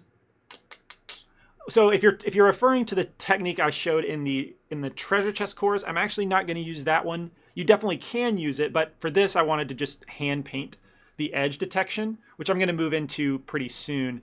I think that's what you're referring to. Correct me if I'm wrong. I'm trying to scroll down. Question: how dangerous is it for my grade if I put a huge focus on the blade only for texturing? I mean, I would love to see you do everything. It would just be kind of like incomplete. I guess I would probably grade on incompleteness, but maybe if you can explain in your thread why only focus on the blade, I'm open to hearing whatever. Question: when you added paint to the blade, it was symmetrical from one side to the other. Would it be better to avoid symmetry? Yeah, I think I kind of went over that probably since you asked the question. Sorry, I'm late to answering that. But I do like for the splotchy patterns that I'm talking about, that I'm adding, the dirt patterns, like I do like to keep them asymmetrical. It's just an easy way to add asymmetry. Okay, I think I'm not going to maybe finish the texture entirely. I'm pretty close. I mean, maybe I can stop talking as much and actually, let me try that first. Just take a couple minutes to paint the leather. I shouldn't need to actually select it. Maybe I could, let me think of the best way to do this. Okay, I will, I think, turn on selection masking. Just select the handle. And yeah, okay. Turn off overlays. Let's start. Oh, I should use the symmetry maybe here. For specifically darkening, I will use X and Y symmetry. That way I can just focus, make sure my occlusion is turned on. All right, so I've got my black and white, I believe. Oh, I'm using smear. Black and white, there we go. All right, so I'm going to, a little bit of gray came off of the, it came off onto the leather. I think that's okay though. All right, so I'm going to darken around these areas. And yeah, the symmetry is going to help here because I don't have to go around the entire cylinder each time. So I'm just focusing on a quadrant. For the tight ambient occlusion, I will use symmetry, but then I'll turn symmetry off once I get to the more broad darkening. All right, so I'm holding control since that's my second color slot. I'm just going to go down.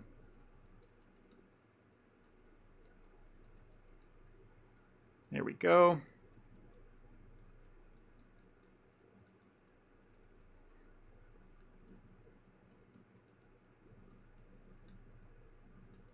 All right, almost done. So I cannot, here's a problem that can come up when texture painting. I want to paint in the crevices of this color, but it's all the same color. So how do I then how do I visually understand where I'm painting? You can turn on wireframe, I suppose. So I'm going to re-enable, okay, so I've got my overlays enabled, and then if I turn on wireframe, yeah, that can help. So now It's a little distracting to see the orange, but like it's necessary for me to paint in that crevice specifically.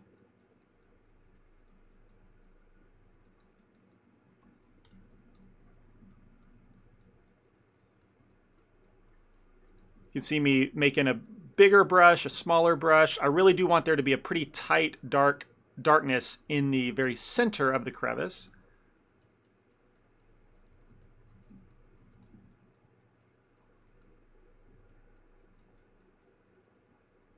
All right, let's turn off overlays. How's that looking? All right, good for the tight ambient occlusion. Now I'm gonna scope out a little bit and do the broader darkening. For this, I guess I'll keep symmetry enabled because it's gonna be pretty subtle overall.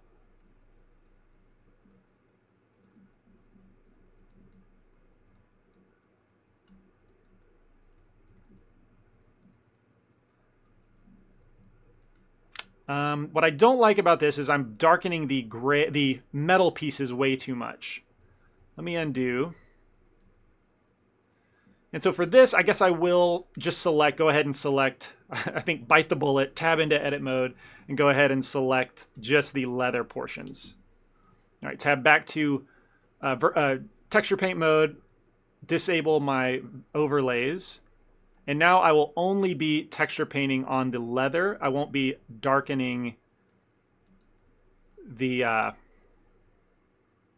metal unnecessarily.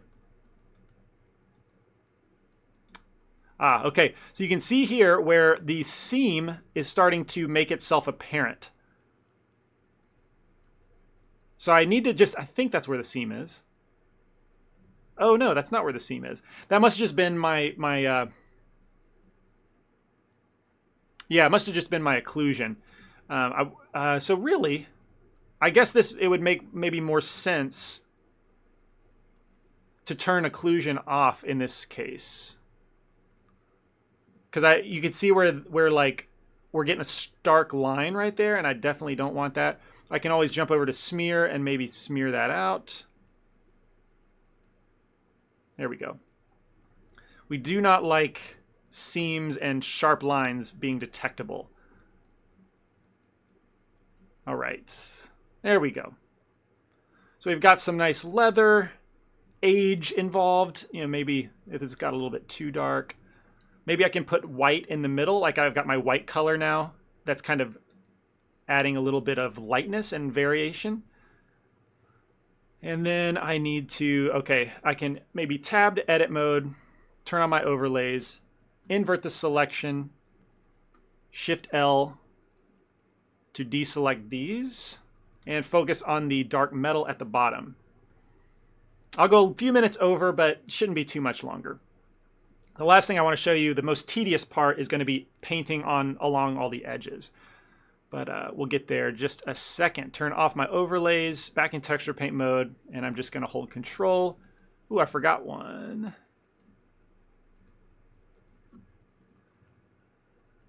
So there's another little ridge here. So I'll darken that a little bit more.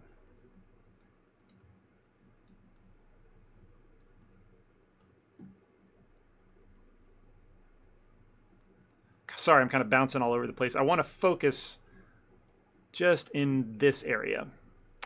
Focusing with, undid my selection. There we go. All right, so back to texture paint mode. Darkening in the crevices. And now I can maybe go back with the white color and provide, you know, some splotches of different color. I find that a splotchy type of pattern is important for the hand-painted look.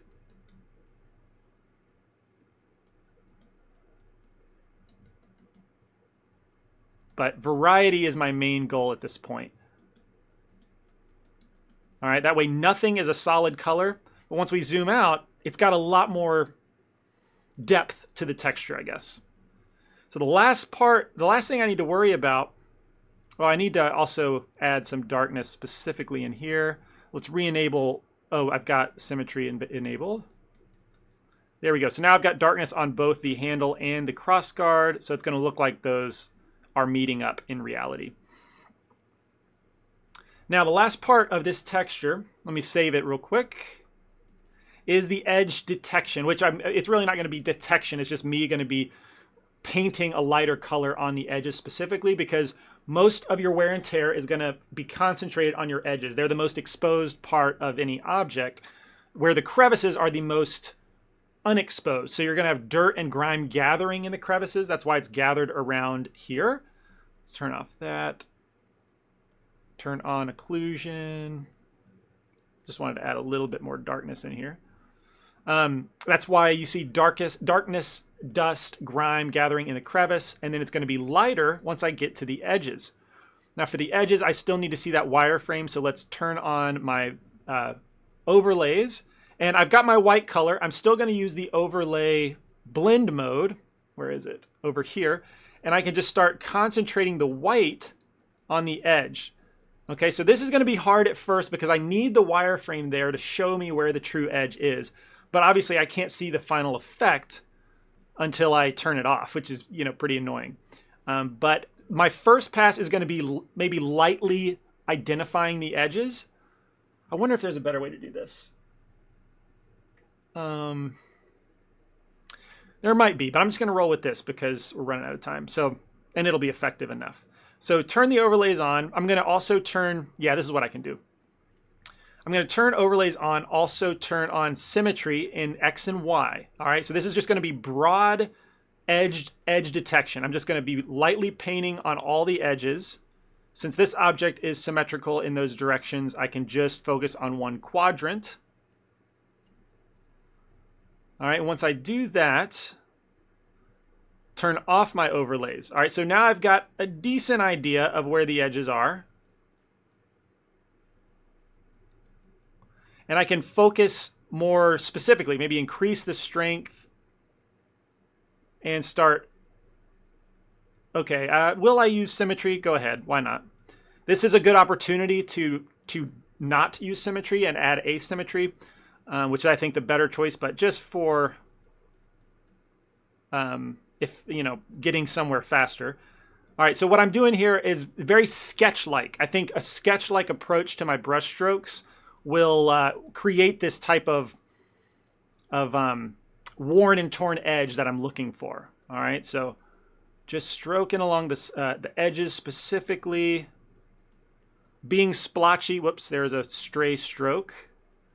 Being splotchy. On this particular piece of the model, there isn't any dents and dings. I guess I kind of forgot to add that here. But when you have dents and dings, this is a great opportunity to highlight those. And I'll jump over to the blade in just a second. But when you zoom out, after touching it, just like, being sketchy, I guess, with the stroke is the best way I can think to describe it. You can definitely come in and make finer strokes as well. It really does have this worn and torn look. It looks pretty nice. I think I'm being a little consistent right now. So like, this edge is just too consistent, I think. I really should probably take the smear brush and kind of paint some of that out.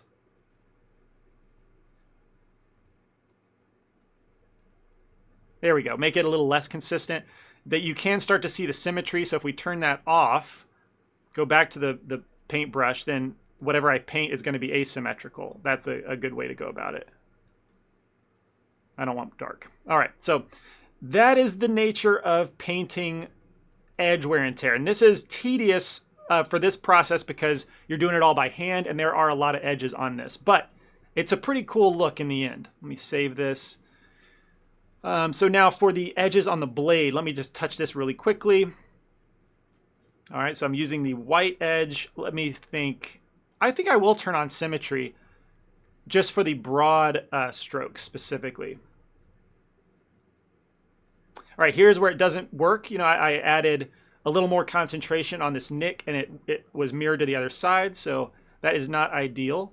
So I'm just going to be temporarily like avoiding the nick and just getting the broad shape so the edge is concentrated broadly. All right, so we've got some edge brightness, but then I can come in here and be a little more a little more specific with the nick and paint just on that. This is really going to make these stand out better, be more noticeable from afar. Oh, I've got symmetry still on. That is not what we want. Turn that off. Okay. And there we go.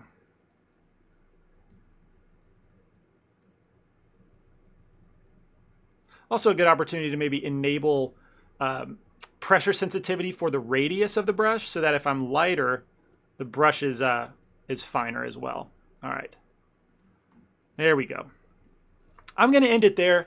It's just the remainder is like the tedious aspect of painting all the individual edges, making sure that I'm diligent in that. But by and large, we're done with this. I can save the image. And yeah, that's pretty much all I wanted to show you. It's all I want you to do this week is just spending time hand painting your texture. We're not diving into the shaders yet. Just painting, learning Blender. Again, I think Blender is less intuitive at this. So take your time. Don't bite off too much. If you get frustrated, just take a break, come back the next day. Really, painting this entire sword should only have taken me, honestly, like maybe 20, 30 minutes. But so therefore, I made the scope small this week so that if it's frustrating for you, you can take your time. If it comes naturally to you, just paint it the most amazing texture we've ever seen.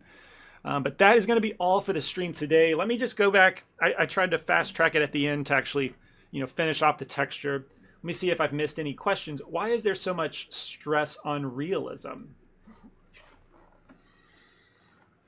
I think realism is a real challenge. I came from realism, so I can attest that achieving true photorealism is kind of the task that's almost within your grasp, but not quite. But it's a fun challenge. It's just a challenge. You want to be able to create reality. You learn a lot, especially in shaders. I learned so much about the world, so much about lighting from trying to create photorealism. But I think it's just a preference. People like photorealism. Other people, like maybe yourself, don't get a kick out of it, and so you lean towards stylization. I'm drawn to both, and so I'm glad I'm drawn to both, I guess. But yeah, I don't really know why it's that popular other than to say that it's a challenge. Hello, Sarah Gay. We're just about to wrap up in the next minute or so. I wanted to answer any last minute questions. And when is the stream available to rewatch? I'm pretty good about getting it available within 24 hours. So check back this time tomorrow or between now and tomorrow. At the latest, by this time tomorrow, it should be available.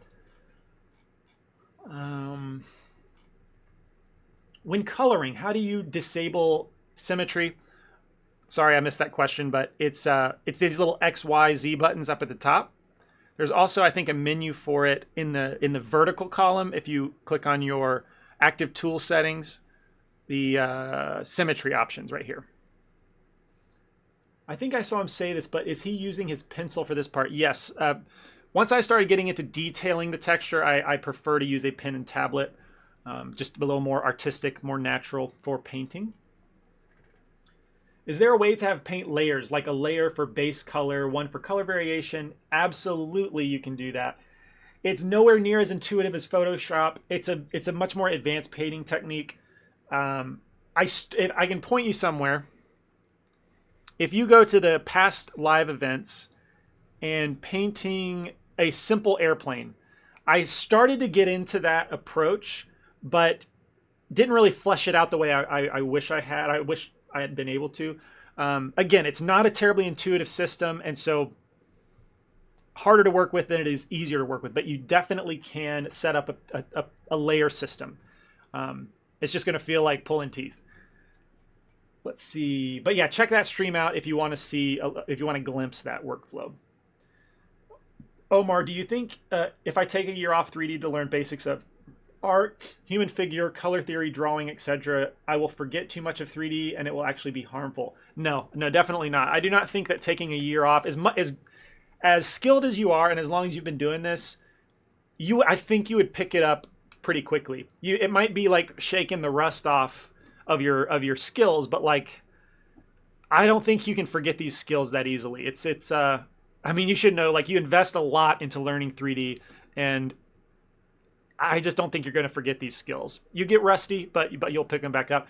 And if you are actually learning those things specifically, you're going to come back with a better understanding of how to create with 3D, a better, like, how to get the most out of your 3D. So if you want to do that, like, go for it. I know that Jonathan Williams said a few years ago, like, took a 6-week course, like, all about sculpting the human figure, and it was like really in depth. And like, he came back, not having touched 3D for those 6 weeks, came back like a much better artist for it. So